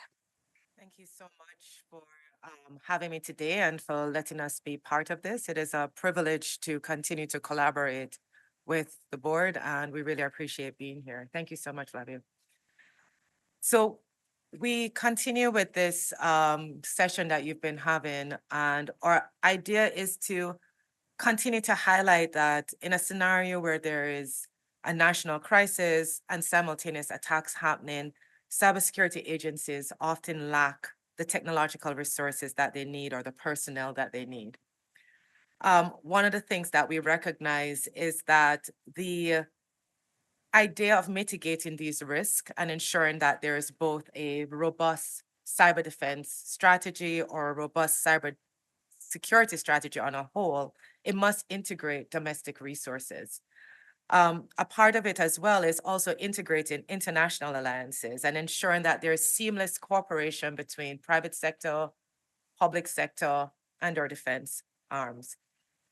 The continuous training and cyber crisis simulations and exercises are important to ensure that we can have agility, recognizing that cybersecurity is advancing. We talk about it. It's the notes that comes up all the time. And what I want to introduce all of you today is that in this very complex environment, is to tell you a little bit about the Inter-American Committee Against Terrorism cybersecurity section, the work that we have been doing and how we see the interplay between the defense work and the work that we do in cybersecurity. In that context, I wanted to introduce you to the cybersecurity section. In 2004, OAS member states determined that it was necessary to have a section within the OAS that focuses on cybersecurity capability building. Initially, it was capacity building because we recognized that there was no capacity within the region on cyber. Cyber was not even a topic that was spoken about. So in 2004, they established a regional cybersecurity strategy with very specific outputs. They thought that cybercrime was important. So our ministerial committee for ministers of justice was given the task to focus on cybercrime legislation and training of judges and prosecutors. Or CTEL, which is the Inter-American Committee for Telecommunications, was charged with ensuring that there are good internet standards that would allow that. And then CICTE was charged with building a hemispheric network for cybersecurity incident response teams and doing capacity building and awareness raising. Fast forward 20 years later, we now have a structure which is in front of you where we support all our member states in developing national cybersecurity strategies, taking into account best practices. We also look at some of the international implications that happens in cyberspace and some of the dialogues at the UN. So we do cyber diplomacy training. We also do regional cooperation. Many of you may be familiar, and if you're not, I will help you to find the sources for it. The OAS since the 1990s has something called confidence security building measures. So it's measures that deals with security and confidence building. So they're called CSBMs.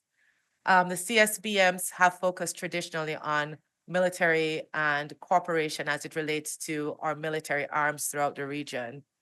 In 2017, we started a process called CBMs in cyberspace, which are non-traditional measures.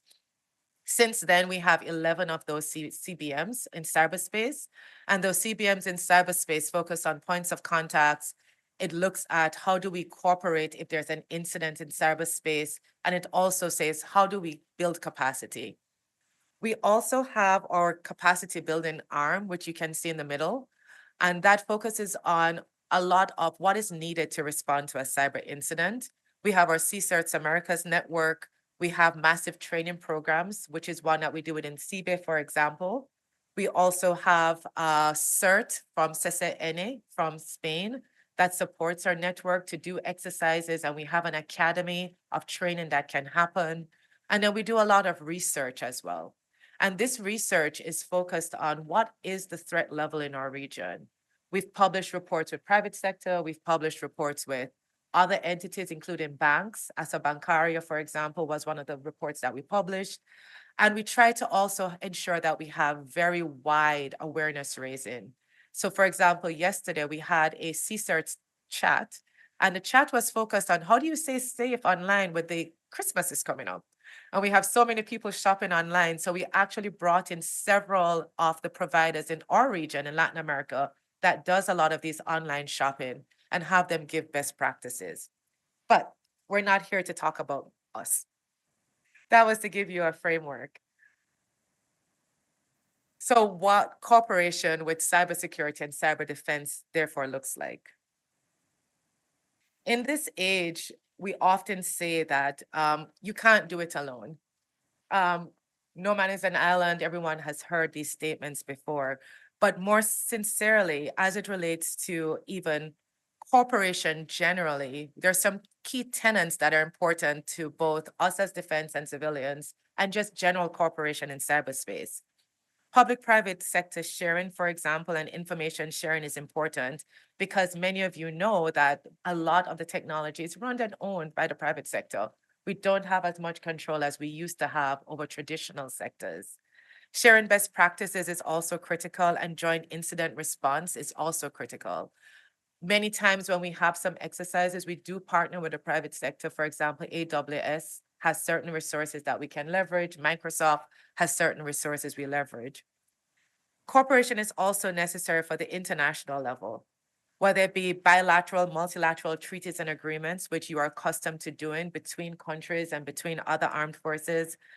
Multinational rapid response teams, if you look at FIRST, which is the Forum on Incident Response Teams, which is a global forum. We also have the Interpol 24/7 network from the cybercrime perspective. We also know that international cooperation is critical for extradition and prosecution of cybercriminals, recognizing that I can be in one country committing a crime, and then the crime is being committed in another jurisdiction altogether in a different language. So cooperation is necessary in that sense.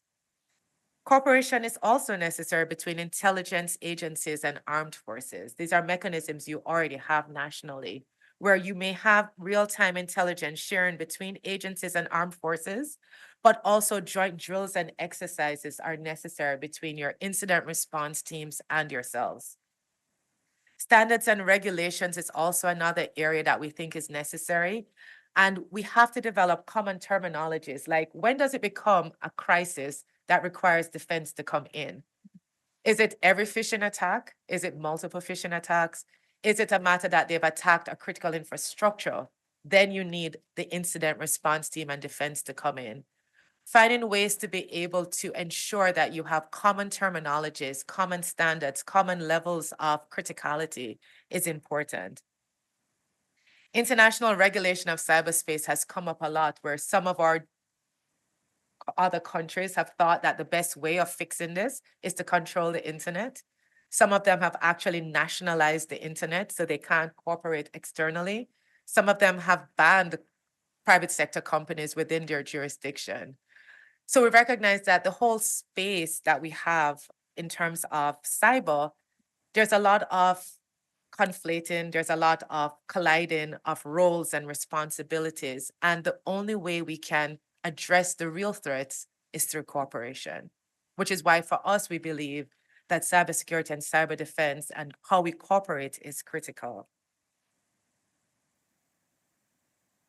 It brings me to our next part of our presentation was, how has the cybersecurity section been participating with the armed forces in the Americas? And we have found what I would call an inroad, a way that we can do this where we do not cross the role of civilian and understand the role that's carried out by our defense forces.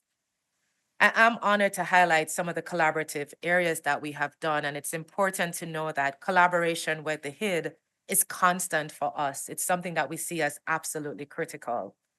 We've seen that we've been able to develop a joint work plan between us, where we've been able to participate in presentations and events such as this together. We have also been able to hold virtual conferences and collaborated to make it possible for technical knowledge sharing. As far back as 2016, we even supported the HID with the development of a possible cyber defense strategy for the Caribbean, which I was a part of personally. And we see that this work cannot happen unless there is a willingness to collaborate. And that is one of the messaging I wanted to leave today. I wanted to also share with you another way that we collaborate with the armed forces in the Americas. It is through what we call our CSIRTS Americas network. In our CSIRTS Americas network, we have established a virtual platform that allows member states, all member states, to be able to log in once they have a national cert. Out of a total of 53 certs now, from the time this slide was updated, we actually have 17 military certs participating in this network. These are from Chile, Colombia, Ecuador, Guatemala, Mexico, Peru, and Uruguay have all been participating actively. These teams continuously receive 24/7 updated information on cyber threats in the region, which allows them to integrate that into their own national intelligence framework and be able to create their own defense strategy accordingly. We call this our proactive early detection process, and it gives the member states the ability to respond accordingly. We also encourage our member states to establish what is called malware information sharing platforms, MISP, which is an open source platform that allows our member states to share information among themselves. We as SICTE does not require our member states to share with us, although it's always good, but we encourage our national counterparts to share among themselves. An example as to how information is shared outside of this platform, for example, many of you may or may not know CISA. Anyone know CISA? CISA is the Critical Infrastructure Security Agency for the US government. And CISA always has threat alerts that they have and label as white, TLP, which is a traffic light protocol. And we're able to share that data very fluidly through the system. We also take crowdsource from 7 different sources like Shadow Server, Zonage, and other threat intelligence platform.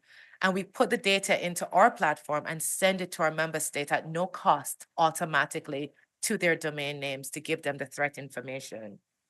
We see that we encourage other military arms that do have incident response teams to join, because we can see the growing need that as we grow as a region, there will be some place, and this could be the place where we could have those joint operations or joint exercises with them.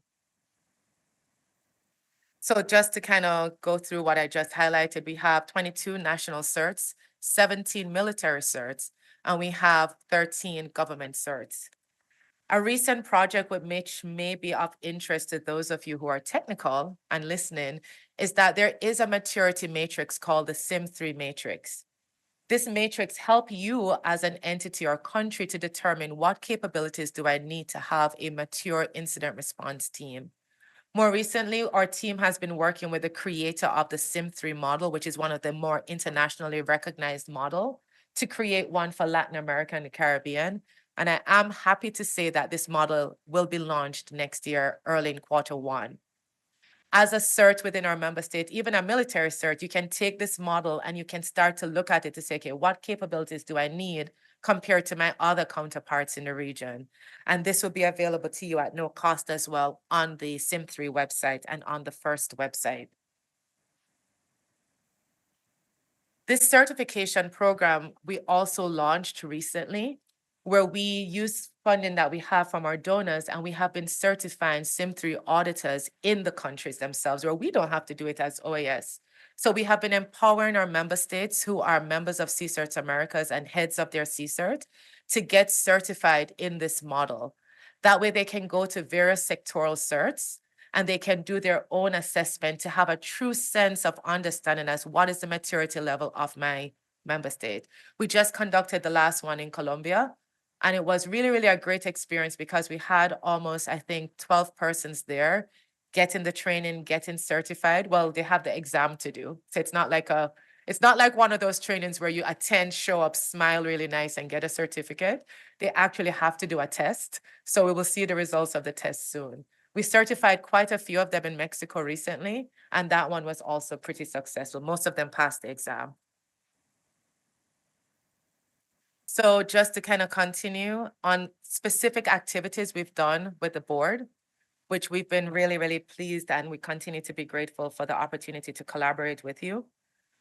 We have been developing, as I said earlier, a work plan that kind of covers this conference, other conferences that happens, coordinate work to ensure that we can have military certs included in our activities as best as possible. And as a result, we even have developed a joint tabletop exercise, which has been delivered in Mexico earlier this year in June in the summer. We had more than 40 participants. We had fictitious scenarios that looked at cyber attacks and prevention network. And the main objective of this joint effort was to promote a coordinated response between different government actors to prevent and mitigate threats. It's something that we think is so necessary. And when we came up with the idea to do this with the HID, we were like, oh, will this work? And then we were very assured that it did work by seeing how well this tabletop exercise went. And it's something that we hope to continue doing. What does our future work look like? Because as I said when I started, my message today is to show that cooperation between cybersecurity and cyber defense is possible. Our team has been exploring other ways to continue working, and we found, like, for 2025 and forward, two main things that we think we could contribute as a cybersecurity section. One is to continue doing our cyber exercises, which went well. Two is to continue doing joint webinars as well. But more importantly, we saw an intersection with the Women, Peace and Security agenda for the UN. Our OAS SICTE has a very robust gender project funded by Canada. And we, over the past 3 years, have developed research, and we're even doing a novel research for our region with UNIDER on the Women, Peace and Security agenda and how cyber norms apply. We want to continue working with the IADB, and we're going to be seeing how we can work on how do we incorporate that gender agenda for gender in this space. And we think that as the subject matter experts, we can offer this to the HID, and it's something that we will be working towards next year. We believe that this proposal represents a commitment to gender equality in our region, and it promotes new opportunities for women in the field of cyber defense. I love seeing all these guys around the table, but also seeing more women at this level of authority is also important to us. Hope I didn't offend anyone, but on that note, it brings me to the end of my presentation. And just to conclude my remarks, it's to state to everyone here that cybersecurity in and of itself, it's its own discipline. It involves awareness raising, it involves changing in legislation, it involves cybercrime as a partner as well. But it also has all the dialogue that's happening on what would happen in cyberspace if something goes wrong. And to me, if we don't get that discussion right, it affects you as the military as well. Because if it is that things go wrong in cyberspace, as NATO says, it's the fifth dimension. You guys actually defend us in air, land, space, and sea, and cyberspace is the fifth dimension for for defense. So I welcome any questions, and I hope this was useful to all of you. Thank you. Thank you very much, Mrs. Barrett, for your clear presentation and for sharing with us the efforts the OAS is putting in improving the cybersecurity capabilities as its member states. Gracias por Following with the questions we have received from the audience, let me ask you the first question. What are the main threats and vulnerabilities currently facing member countries? I think currently many of our member states are getting a range of very sophisticated attacks, and many of them have been focused on our critical infrastructure. As you can see from what happened more recently with Conti, which was one of the main actors in our region, ransomware attacks continue to be something that is pressing. We are looking at how to better prepare our member states through ransomware task force, et cetera, to address this threat. But also from the civilian or the people side, phishing and social engineering continues to be a large threat. We continue to tell people do not click, but they still click. We continue to tell our elderlies do not share their PINs for their ATM cards or their passwords for their online banking, but they continue to do that. But there's two things that we want to start focusing on next year that we think is a threat in our region, but we don't have the data to establish that. And we want to start looking at it next year, and it's advanced persistent threats. APTs and APT actors are those that kind of sit on our networks and do nothing until it's necessary. So for example, the Colonial Pipeline attack, they believe was an APT because they sat on their network for a while, gathering the information they needed to launch the attack. So we believe that APT is a threat that is coming or it's here, but we just don't know it's here yet. And we're going to be researching that more. But also insider threat is a big one for our region, where we have staff members who are within, because remember, you may put all the firewalls up, but if you're already behind the wall, it's easier for you to launch an attack. And many times we don't have the necessary policies in place if persons leave the organization. So I think those four would be my top. Okay, thank you very much, Ms. Barrett. As a second question, second and the last question. Yeah. What collaborative initiatives among member countries do you consider the most effective for improving cybersecurity and cyber defense in the region? I think I kind of alluded to it in the presentation. And to start off, I think legislative harmonization or common taxonomy is really critical for us to be able to collaborate or improve our regional defense. Standardizing what we call a cyber attack is really important and what level or severity is needed. For those who don't know, because I want to ensure I drop bits of information as well, as of CBM number 11, OAS member states have the option to create a severity schema for the entire region. And it's something that we'll be looking at next year. So it's something for you to know. Public-private partnership is also critical for us as a region. And last and foremost is our tabletop exercises, to continue working on that. The tabletop exercises will allow us to coordinate, will allow us to actually test playbooks that happens, especially in the face of a ransomware attack. And it will allow us to be able to know who to call, and it's not Ghostbusters, when something happens. So I think tabletop exercises is a really good one. Thank you. Thank you again, Ms. Barrett, for this answer as well. Mrs. Karen Barrett, in the name of the Inter-American Defense Board, I want to thank you for your time. The IADB is part of the OES, and your presence here will help us to keep aligned and to reach our objectives, our common objectives. So thank you for bringing us all that information, and also for your presence here and for another time, another visit. So you are always welcome here.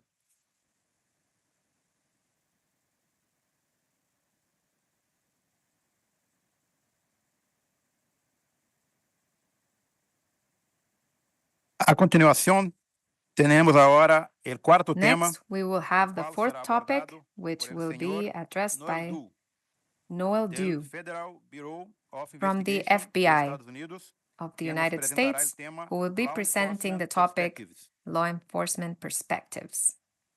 It's my pleasure to introduce Mr. Noel Du. Special Agent Noel Du has conducted cyber-related investigations for the FBI for over 18 years. During that time, Special Agent Du has worked cyber threats to critical infrastructure and has been responsible for conducting cyber outreach through the FBI InfraGard program. Special Agent Du's current role is Cyber Assistant Legal Attaché, assigned to Ottawa, Canada. I introduce to you Mr. Noel Du. Good morning, Lieutenant Colonel Saldana. Can you hear me? Just want to verify communications. Yes, clear. Okay, great. I want to thank IADB for the opportunity to present to you all today. And I also want to thank Lieutenant Colonel Saldana for all of his hospitality and setting up this presentation. My name is Noel Du. I'm the Assistant Legal Attaché representing the FBI Cyber Division and our program, and I'm based in Ottawa, Ontario, Canada. I'm looking forward to providing this audience with the FBI Cyber Division's engagement strategies and an overview of our partnership programs, which help the FBI to best understand current threats and trends in cyber. The FBI continues to prioritize counterterrorism matters and the importance of protecting the U.S. from terrorist attacks. We work closely with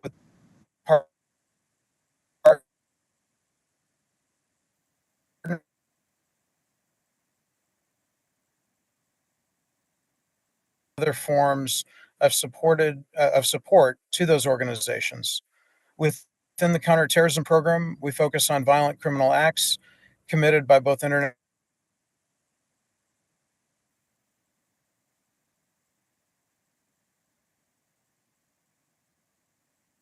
So, Mr. Du,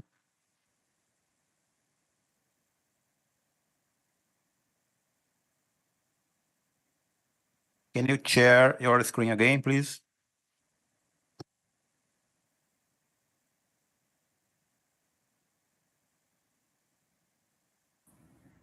Okay, can you hear me? I just want to make sure I have good communication. We can hear you, but we're not seeing your screen anymore. Okay, sorry for that. Let me just put this back on. How about now? Can you hear it? Can you see it okay? Yes, we have the presentation again. Thank you. Sorry about that. Sure, sorry for that. Believe I left off as the FBI is the lead agency for exposing, preventing, and investigating intelligence activities within the U.S.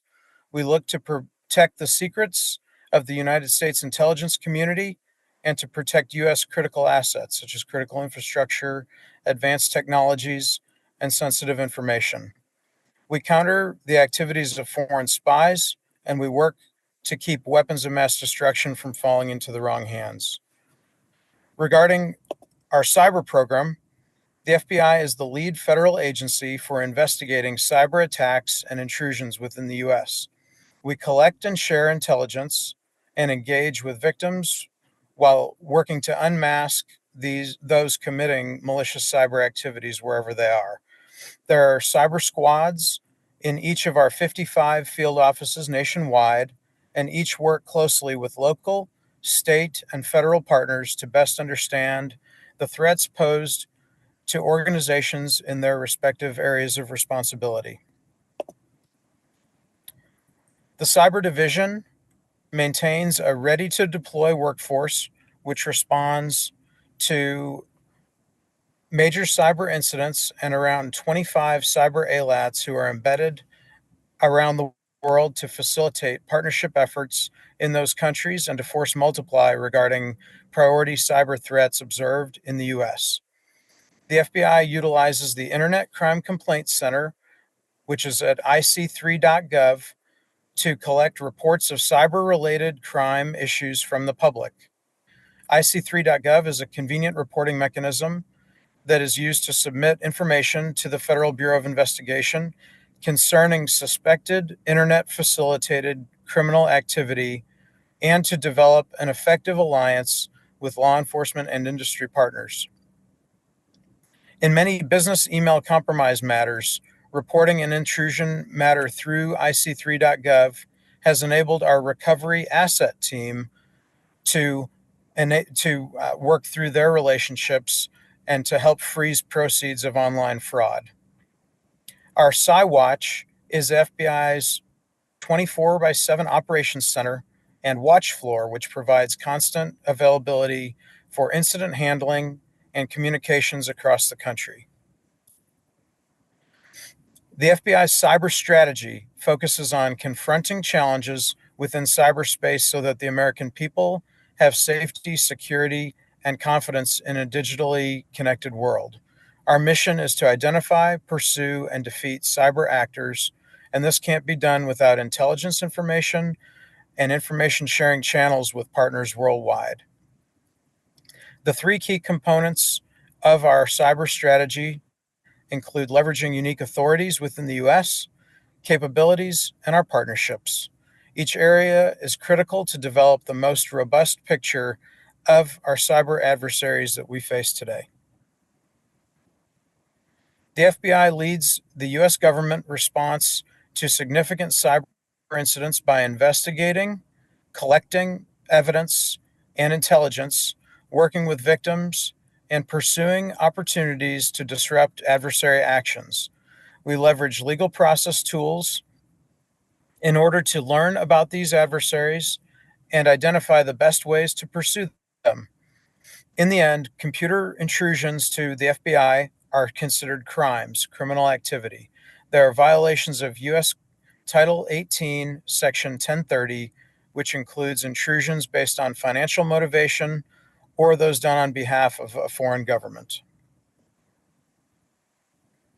The use of legal process and partnership efforts like those at the National Cyber Investigative Joint Task Force, or NCIJTF, assist the FBI in assembling the domestic intelligence picture, identifying current threats and trends. The NCIJTF was established in 2008 and is comprised of over 30 partner agencies from across law enforcement and the intelligence community. Representatives at the NCIJTF work jointly to form a whole-of-government perspective on current threats and trends. NCIJTF provides a central location to enable sharing and investigative support for partner teams fighting cyber threats. NCIJTF helps these teams sync their efforts to identify, pursue, and defeat those who seek to exploit U.S. networks. Our capabilities are based on our people. Each field office has a cyber squad, and those squads include a multidisciplinary workforce, looking at cyber matters from different angles. Angles that include the employment of special agents, intelligence analysts, computer scientists, data analysts, and digital operations specialists. Each individual has a role in engaging, assessing, and investigating cyber matters which are reported to the FBI. Those matters are those that are reported through our partnerships. These partnerships are indispensable in the context of cyber to the FBI. Cyber may be different than other violations FBI works.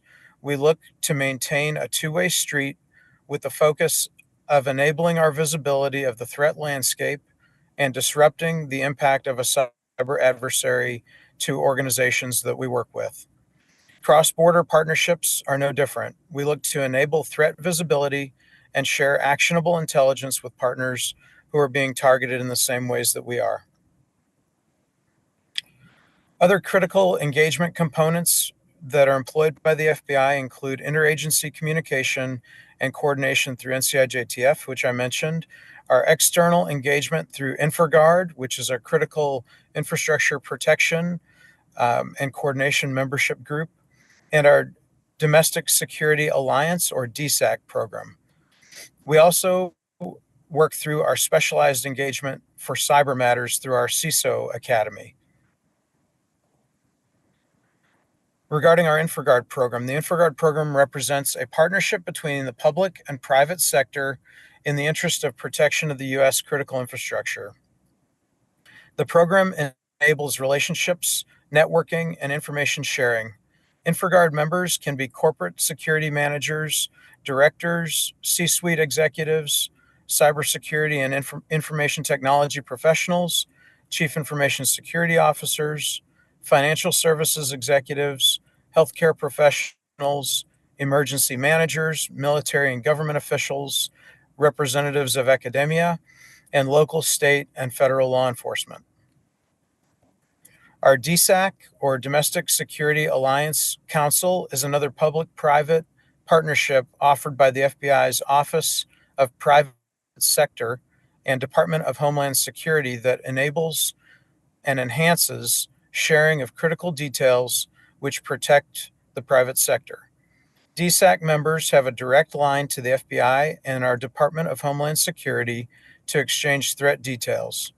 Member companies are for-profit and must generate a minimum of $1 billion in annual revenue.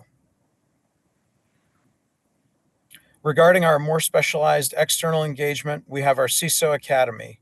This is a week-long program held at the FBI Academy in Quantico, Virginia, that prioritizes information sharing and an overall understanding by attendees of the FBI and how the FBI works and what we do during cyber incident engagement.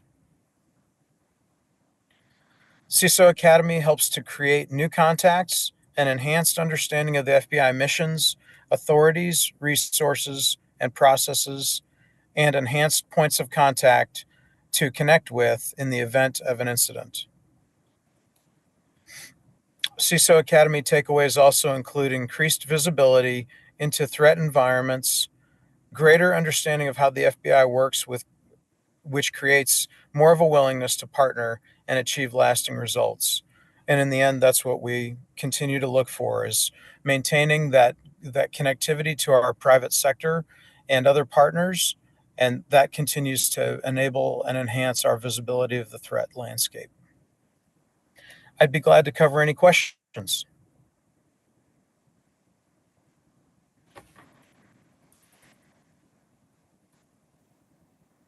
Thank you, Mr. Du, for your comprehensive presentation and for sharing with us the approach the FBI gives to the cybersecurity. I would like to bring to you some questions we have received from the audience. Let me ask you the first question. Okay. Based on your experience, what could be the best way to cyber engagement with the FBI in any other country?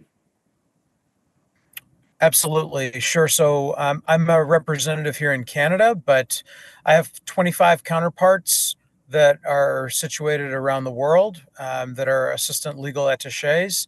And you could always also engage the FBI through law enforcement in the different countries. And so what one country may have, a cyber-related incident, that law enforcement or that response agency may already have a point of contact with the FBI, but if they don't, those can also be established through our U.S. Embassy and contacts there as well, or U.S. consulates worldwide.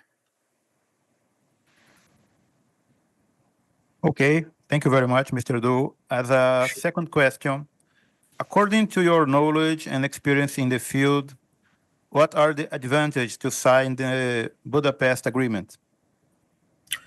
Absolutely, yeah. So the Budapest Agreement is a significant agreement that I know enables critical sharing of cyber-related intelligence. I think the most critical aspect about the Budapest Agreement is maintaining that understanding that those details are often shared through our Department of Justice. And so, in the end, maintaining each country's prosecution team's relationship, with the international community, that would only serve to enable processes like sharing under the Budapest Agreement.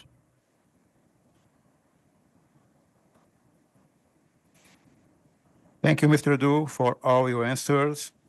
Mr. Nodu, in the name of the Inter-American Defense Board, I want to thank you for your time and for bringing us all that information from our renowned law enforcement agents like the FBI, including the InfraGard and the DSEC programs. Thank you very much for all that information.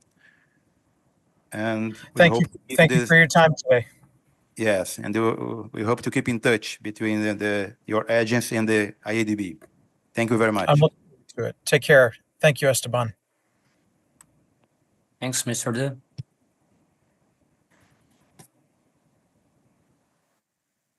Como quinta e última apresentação, The la qual fifth será and abordada last presentation capitão de navio will be Luciano made Moraes de by Oliveira, Captain Luciano pela Moraes própria de Ranca Oliveira Interamericana de Defensa, from the quem nos IADB, apresentará o and he tema will be presenting o the Programa topic, de Defesa Cibernética the da IADB program e of seus êxitos. cyber defense of the IADB. O capitão de mar e guerra Luciano Moraes de This Oliveira, da Captain Marinha do Brasil, Luciano Moraes de formou-se em Oliveira sistemas de armas pela Escola Naval e obteve o aperfeiçoamento em submarinos. has his Durante sua professional in carreira, ocupou submarines, cargos and during como his chefe de career, operações he de was submarinos, chief of operations imediato de of submarino e do submarines navio Escola Brasil, e comandante in do navio Brazil. varredor He was Alvarezão. also a commander. Atuou também em funções estratégicas no Estado-Maior da He Armada also e acted no with comando do strategic 2º Distrito functions Naval. of the armed forces Especialista em and of cyberdefesa, the Second Navy realizou District, cursos no specialist Equador, in cyber México e Estados defense. Unidos. He Atualmente é vice-diretor took courses da in Mexico Subsecretaria and de the United Assessoramento e States. Serviços da He is IADB. the vice director Deixe com os senhores o capitão de of mar e guerra Luciano advising Moraes. of the IADB. So I will leave you with Captain Luciano Moraes. Prazer estar aqui. Queria agradecer. So first, it is a pleasure to be here. I would like to thank everyone. I'm satisfied by the IADB's work, and I'm going to try hard. After these excellent presentations that we've had this morning, I appreciate everyone here today and whoever has presented virtually, because they have made their time available to us in order to share all of their teachings and knowledge that they have, and they could be here to help us. So I'm going to begin this presentation talking a bit about what is the IADB, how it came to be, when did it come to be, and so that we can have some context. So the IADB happened during the Second World War in 1942, and it had its first meeting on March 30, and at that time it had the mission to defend the American continent against a traditional threat, the common enemy. However, with the changes that happened in the world in the last century in the geopolitical context, the IADB had to reinvent itself, and from there it stopped having a mission of against a traditional common threat. So now it had a multi-dimensional scenario. And also they were trying to address other related topics, cooperation in disasters, and also the topic of women, peace, and security, as you could see in the presentations today, which is a very important topic in the world context. Also migratory flows, maritime security, weapon control, the topics related to climate change and the protection of the environment, as well as the humanitarian demining, which is a cross-cutting topic. And so cyber defense is a cross-cutting topic and is part of all of these topics. And it is our main topic today. So the IDB has this program for cyber defense, and I'm going to continue with this agenda. First, the introduction, the program pillars, the goals, the solutions that we have, and based on those pillars, and that we're looking also to have this vision for our future is the next point. So in the section of cybersecurity of the IDB, we have a series of crucial missions, and among them to establish an effective network of contacts, so that from there, based on this network, that involves not just the member states, but also the different partners such as academia, companies, and organizations, also to collect lessons learned and thereby share the information, which is one of our other missions in order to promote education activities, training, and relevant events, so that we can strengthen cyber resilience in the US.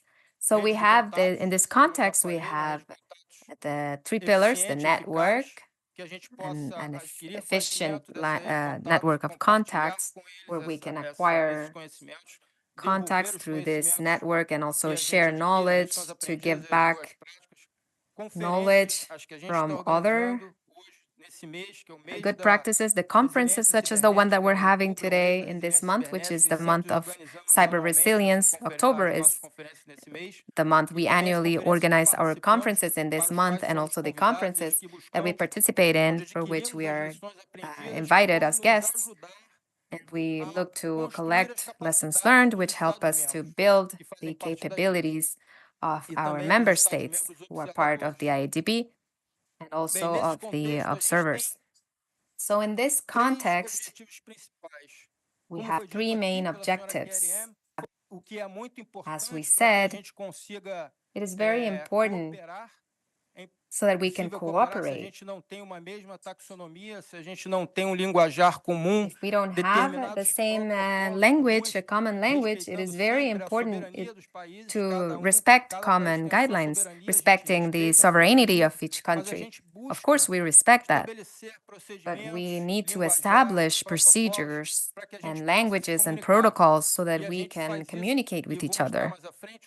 And this is being done, and we're going to show it further ahead, that how we share the knowledge, the lessons learned, and good practices acquired through this network of contacts, and that's why it needs to be efficient.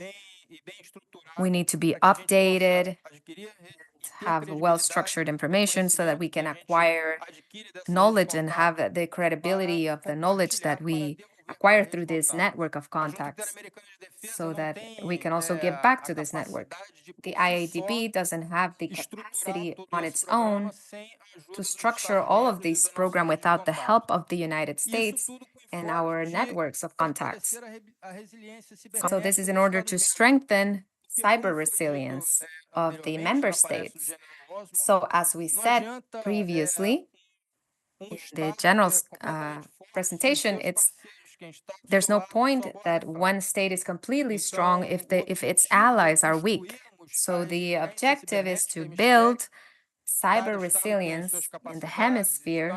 Every state has their own capacities and their own level of maturity, cyber maturity, but through cooperation, we can build cooperation and we can move forward, because one of the axes of the current, if it's weak, then it can get broken.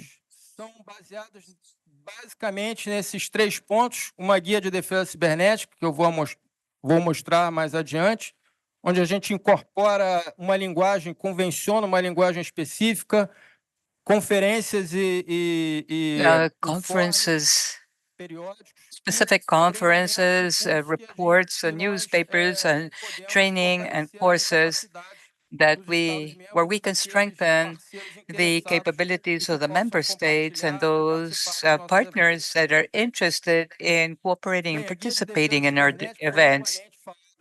The cyber defense guide has been talked about quite broadly this morning, and it is excellent. It was already structured with the sponsorship from Canada approximately 4 years ago, and in cooperation with the Inter-American Defense Fund. This is a guide that has already been said. It has already been in existence for years, and it has authorization. And for next year, we will deliver a new updated product with the approach of the member states to build that guide that facilitates the cooperation work and the strengthening of cyber resilience of the member states. The newspaper bulletin with the information about what is occurring around the world and security, events on cyber defense and events that IADB carries out. It's important to also talk about the work that we carry out, and the member states and the partners have the opportunity to look at this bulletin and share information which is adequate to be shared in that monthly newspaper bulletin. We always share the information, and we always also have the internet channel available also as part of the other part is a conference, is not only the conference that we hold on a yearly basis, but the conferences that we hold as speakers, as assistants, where the IADB is located in the States. But we also have the opportunity outside of the United States, in any of the member states in South America, Mexico, Peru. We have already held conferences and been speakers, and also talk about lessons learned to strengthen the cyber resilience of the member states. Also, besides that, it is important to talk about our training exercises. We do carry out cyber defense courses this year, for example, with the support from the Cyberspace Training Center of the National Defense from Mexico. We carried out 3 courses with 50 participants for each course. Basic, intermediate, and advanced cyber defense courses, where we trained members with a great knowledge. And these courses have been made available virtually, and different states have participated, not only our partners in the member states, but also the observers. And based on the known competition and training, capturing the flag, which is a competence between the teams, the blue teams of the cyber defense teams that we have been created by ADB to promote the mentality of cooperation. What does this mean? What is that innovative issue? What is that product? The teams, in order to advance, need to cooperate among themselves. They do not advance if they do not cooperate among themselves. Obviously, this is sometimes difficult topic because it's already imprinted in the mind of people capturing the flag, but as moderators of the exercise, we motivate and we stimulate that the teams can create that cooperation mentality in order to be able to advance as a group, strengthen our hemisphere through the growth of cyber resilience, also through our partners, where we must provide a training path available for a period of nearly 10 years, 10 days for each member state. And a country sometimes doesn't have the budget to carry out a training for their teams in cyber defense. So IADB, through its partners, has been able to obtain training with the bot network through which one of the partners. So where at first a budget was nearly $200,000 for people who wanted to receive the training. And in this case, a partner company gave this training, and it cost $1,200 per person. And so we have been able to provide the member states at low cost, the free of charge training for the member states, which came out of the budget of cyber defense budget, not only for partners who see their products and through that partnership, but mainly for the strengthening. And as we have spoken, I will repeat, the strengthening of cyber resilience of our hemisphere. As was mentioned by Mrs. Kenyon during her presentation, this year we carried out a fantastic exercise, a table talk exercise in Mexico. This exercise was held in partnership with the OAS, with its personnel, with the Inter-American combat against terrorism of the OAS. That is where that section is located. We had a member of ESIC with us, and who appears in the photograph, one of the four, Major Panero, who was with us in order to conduct this exercise. This exercise was completely thought of for Mexico, for the needs of Mexico. They were different sectors, and it is important to see their critical infrastructure needs, and they proposed the model, a disciplinary mode, and we proposed it, but we're going to say this with the gaps that each sector could have in order for us to be able to establish a scheme, and therefore they could train. So our training was very intense because according as the responses were being developed, or as we advanced, we changed the scenario before the next scenario would start. So it was very intense work that it had a very high level of satisfaction by all. Everybody liked it, and everybody made great use of this tabletop exercise. This was a great opportunity in the conferences that we participated in.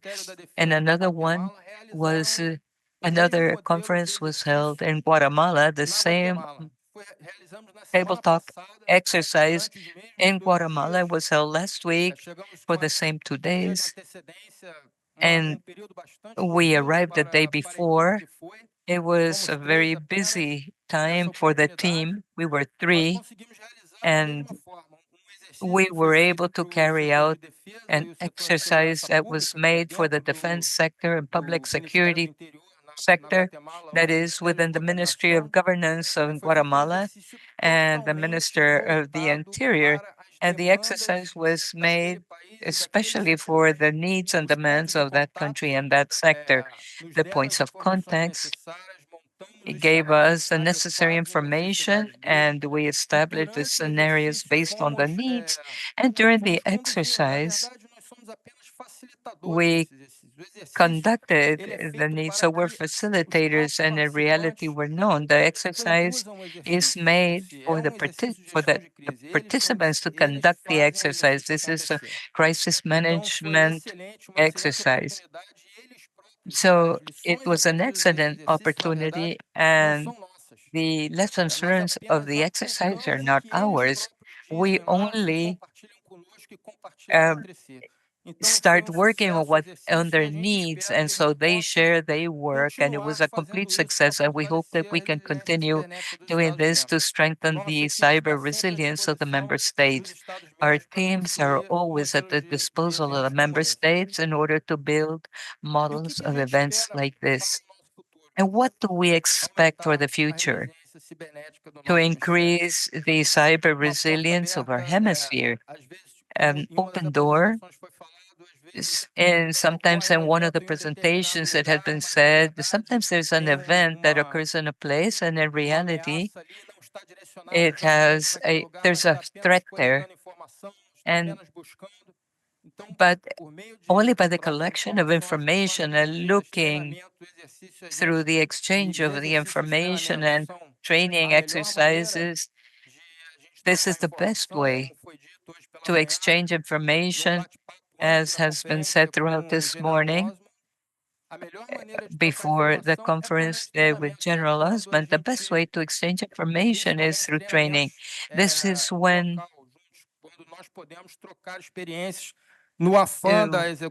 we train together, where we can exchange information during the exercise.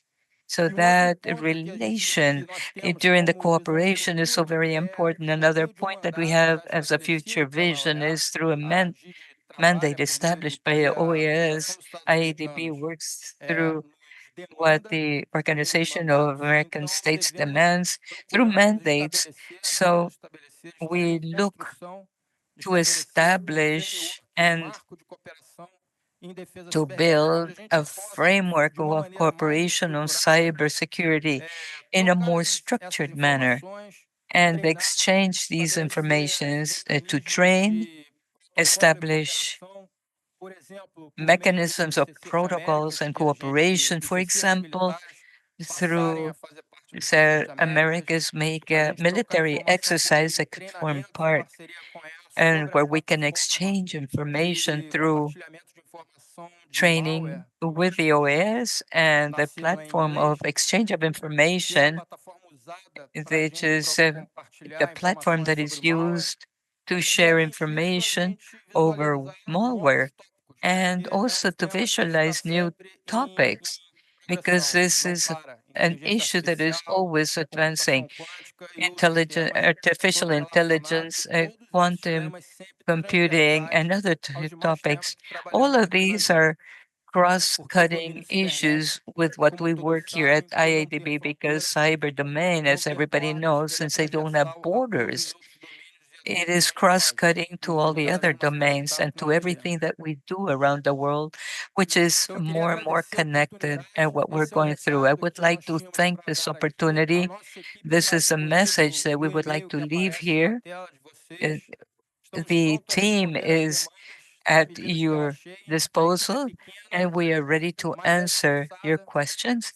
The team is small, but we make great efforts. The member states send people, and we make strives to make the best work in order to be able to return all of the credibility, the information that IADB gives us, and the leadership that we can return all the efforts if and where for our member states. I leave my contact here, and this is my last opportunity here at IADB, because I'm leaving at the end of this year and I return back to my country. So thank you again for the opportunity.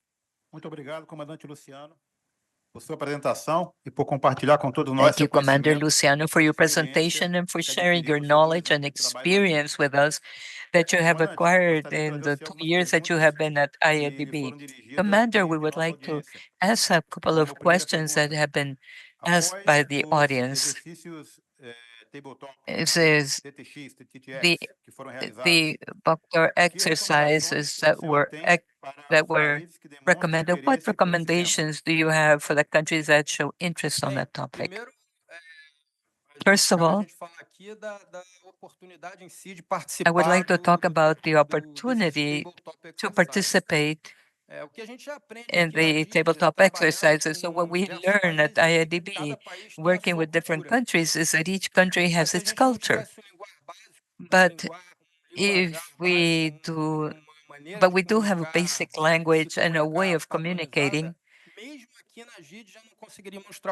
Even here at IADB, we work with different persons from different nationalities, the Mexicans and Argentinians. they have the same language, but they speak differently. And these tabletop exercises allow us to understand what each state, what each culture, and we have spoken a lot about that in Guatemala. Each state has its own culture. Each state has its needs. And so this helps us to understand this so that we can build better products and adequate to what we have in limits is to promote a cooperation and hemispheric security. So the countries that would like to participate or want our team to be there, the member states that develop exercises where we can participate and bring the best from each country, what they do, so that we can share with others, make the contact with us through the channels that we have at IADB and our page at the email of the team, so that we can from there on build a better product and adjust it and customize so to what is being requested. Thank you very much for your response. And for the second question, what expectations do you have for the cooperation framework that you intend to create? The cooperation framework or cyber defense of the IADB, we have already thought about it for some time. And finally, the Organization of American States demanded by mandate the construction of a cooperation agreement or agreement, a framework agreement of cybersecurity. At the beginning, it could seem a bit complex because this is a very difficult issue to work on and sometimes shared through information. Many times, the people think that that cooperation is going to open the doors to what the countries have and the capabilities, efforts, and weaknesses. That's not the idea. The idea of the framework agreement is to structure in an efficient manner, an effective manner, the cooperation that we pretend, the cooperation that is necessary to strengthen the trust and security in our hemisphere. So what I expect personally is that the product that we could advance on this, that the member states learn about the need to establish a structuring of exercises, a way of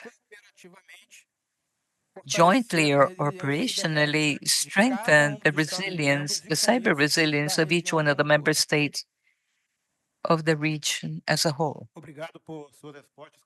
Thank you very much for your response, Commander. As a member of IADB and as Vice Director Cyber Defense, and since they understand their objective to increase cooperation in our countries, and we have your gratitude, you have our gratitude to cooperate in this event, and thank you so much for cooperating and being here with IADB. Thank you again. Concluída a última apresentação prevista para Having este seminário, seguiremos agora para o cierre formal do evento. We will now go to the Por fim, agora devo com vocês to the ao general de brigada Marco Antônio Álvares for the Reis, formal closing, and I Exército de leave México, with you presidente del Consejo de Marco Delegados Antonio Álvarez Reyes, Nacional de General Defensa, Brigade General que hará el cierre um, del seminario of the Hemisférico Army of Cyber Mexico, who will close 2024. the Cyber Defense Forum of 2024. Distinguidos participantes y ponentes, muy buenos días. Distinguished Es un honor participants, dirigirme a ustedes good en estos morning. It's an momentos honor finales to de speak to nuestro you semi- at de these nuestro final seminario moments hemisférico de of the ciberdefensa. Hemisferic Durante esta Defense jornada Seminar. hemos tenido el During this privilegio de day, we've presenciar had the valiosas privilege of exposiciones hearing que nos han permitido fantastic reflexionar speakers profundamente that sobre la have relevancia taught us to de la reflect over cooperación the relevance internacional of en international ciberdefensa, cooperation on cyber defense, especialmente en especially un entorno digital que in a evoluciona a un digital ritmo sin environment that works precedentes at a y que no debe de rhythm, estar a fuera del very fast contexto del rhythm, and control should not humano. be without the context of human En nombre de control. la Organización de On los Estados behalf of the Americanos, Organization of de American su Comité States Interamericano contra el and its Terrorismo Inter-American Committee Against Terrorism of all the members of the Inter-American Defense Force, Major Brigadier Fabio Luis, Brigadier Pinto, and Major General Richard Hickam.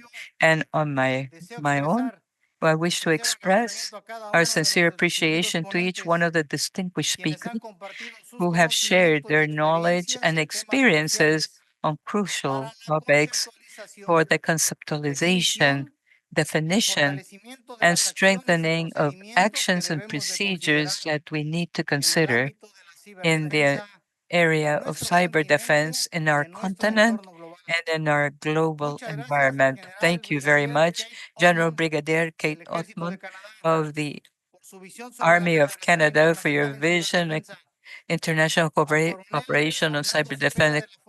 Colonel Arnaldo Cepeda of the Armed Forces of Ecuador and his perspective of international cooperation on cyber defense since from the approach of armed forces, and Pastor Carrie Ann Bennett for her analysis on cooperation on cyber defense from the perspective of the International Committee Against the Terrorism of the OAS, to Special Agent Noel Du for his support to inform us about the important role and function that the Federal Bureau of Investigation of the United States of America carries out for safeguarding cybersecurity, and also the collaboration aspects by his agency around the world, to Naval Captain Morales de Oliveira of the Armed Forces of Brazil for his contribution in all of success cases on international cooperation in cyber defense, the part of the Inter-American Defense Board,